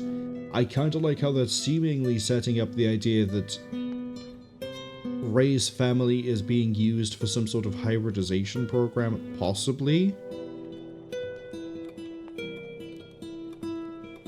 There are still some very rough parts to this. The missing textures in the treehouse, the giant missing collidable surface to stop you from going behind the cliffs, the slight gap, I say slight, it's big enough to get through, gap that also gets stuck in a different area and you can't leave that one. And the other... Well, I do like everything they've added with the house and the cabin, and I completely understand this is now an episodic release, and this is just episode 1. Most of this content is in the demo. Assuming that, you know, I'll say about like 70% of the content. The side content, things like the VHS, the files, they're probably not in the demo. But this, for an episode 1, is fine. I think part of my concern is that there's a lot of it was in the re-release demo. That said, what they have added in terms of the cabin was interesting. the flashback to show what it was like before, to move around, the pictures of the Mattie drew were changing. It was kind of cool. I have a little bit of a concern with the way that the hybrid is sending us a VHS tape. Not in that, like, I don't mind finding a VHS tape with it on. It's more the content of what was in that tape. I joked that it was like Jigsaw. I get the idea of... we're going to really reach into some niche references here, I think. When Marble Hornets was releasing onto YouTube and was the hot new thing at the time, and it was going through its storylines, had the ARG stuff and everything else, there was also a second account called To The Ark that was, if you didn't know it existed, really hampered your knowledge of some things that were happening, because the idea was you'd see one and see the other, see one, see the other. This, in a weird way, there's pros and cons to what I'm going to say, reminds me of that sort of found footage come ominous, you won't know but you'll eventually know sort of thing. And it's something that I think needs to be handled carefully, because it is very easy to go too far into the megalomaniacal sort of Jigsaw killer type thing when you might be trying to get more of a breadcrumb sort of follow this and you might learn something sort of angle. So that one's going to be interesting to see how that continues. I have concerns. We will see if those concerns are going to be alleviated or otherwise. But outside of focusing on that, this for an indie team is solid so far. There's some areas that need work. Again, when I did the playthrough for the original, they did say that they had then gone in after, not because of my video, I want to stress that point. It wasn't because of my video, but they had found some of those problems and released a patch and something since and fixed it. So again, in this case, they're probably going to do the same thing, and those things like the missing textures, the giant gap in the wall, the soft lock, that's all probably going to get patched and fixed, I hope. But in terms of content of what the story is, the gameplay itself, I'm still enjoying this a lot, and I still want to see where this goes.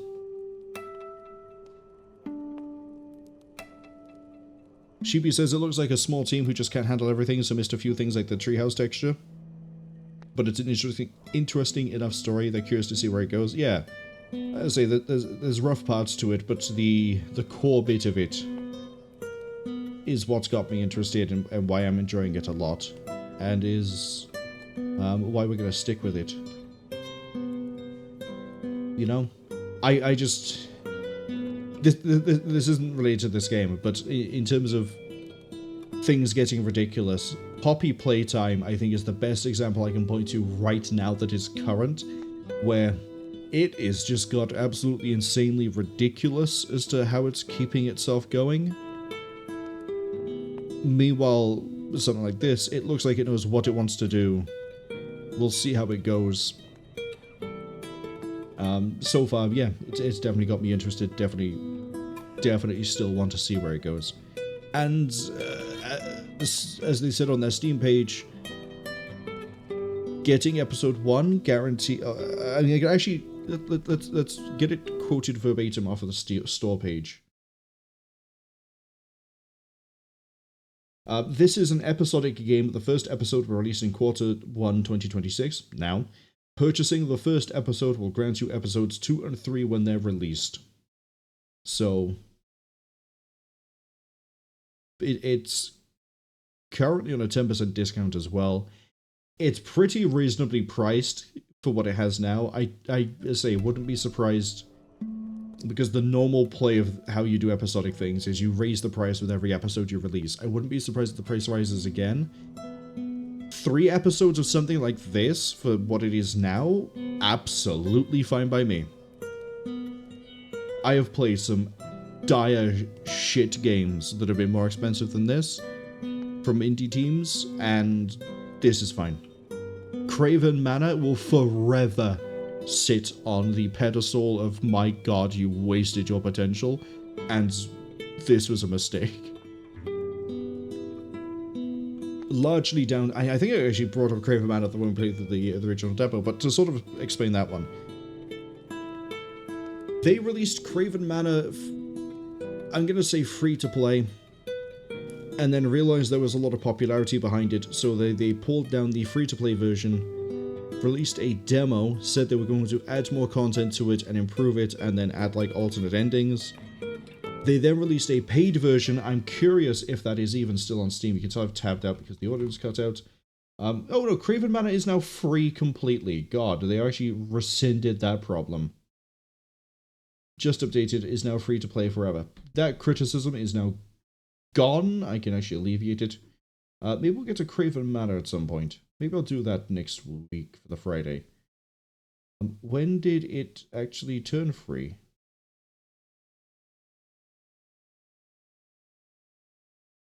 Ah. I'm going to have to dig up the update history because I don't know when that happened.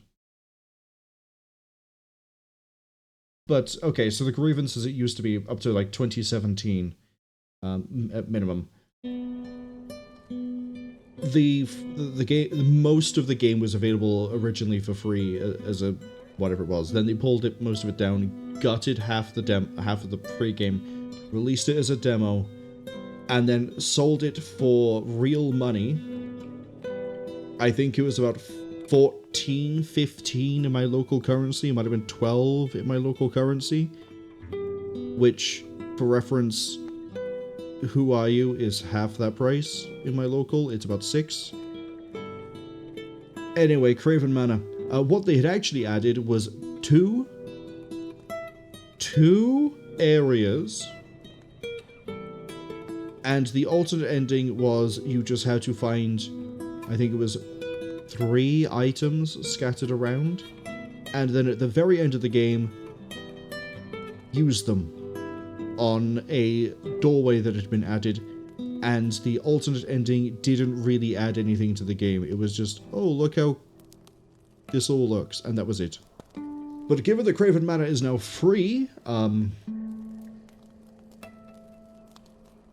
for newer people, for people who are going to get into it, that's no longer an issue. But as I say, we'll forever sit on the pedestal of, you could have done so much more with this. There was a lot here that was pretty cool, and it's instead just disappointing completely. Anyway, tangential rant about Craven Manor aside, we're done. Let's find somebody to raid. I think we're gonna change. Well, no matter what I raid, we're gonna change tone completely here. We're gonna go with. If I refresh this, who do I have? You're playing Final Fantasy 13. Yeah, we're gonna go with the. Yep, no one else is here that I thought was doing horror, so we can't even keep the theme. We'll have to go with Trent. Shug, hello! You've arrived just at the end, unfortunately. Hope you're having a good week so far. Hope you're going to have a good weekend as well. I'm going to tab back into this while we just sort of, well, wrap this up. I guess the TLDR is, Who Are You? Still kind of rough. Hopefully getting fixed with a few updates, but the core content, really enjoyed. Looking forward to episode 2. And when we get episode 2, I'll probably slot it in for like a Sunday, rather than doing it like on its release. That way, if there is any sort of teething problems, it gets caught, gets fixed, we're fine. Good times. Well, unless your name is Ray Roswell.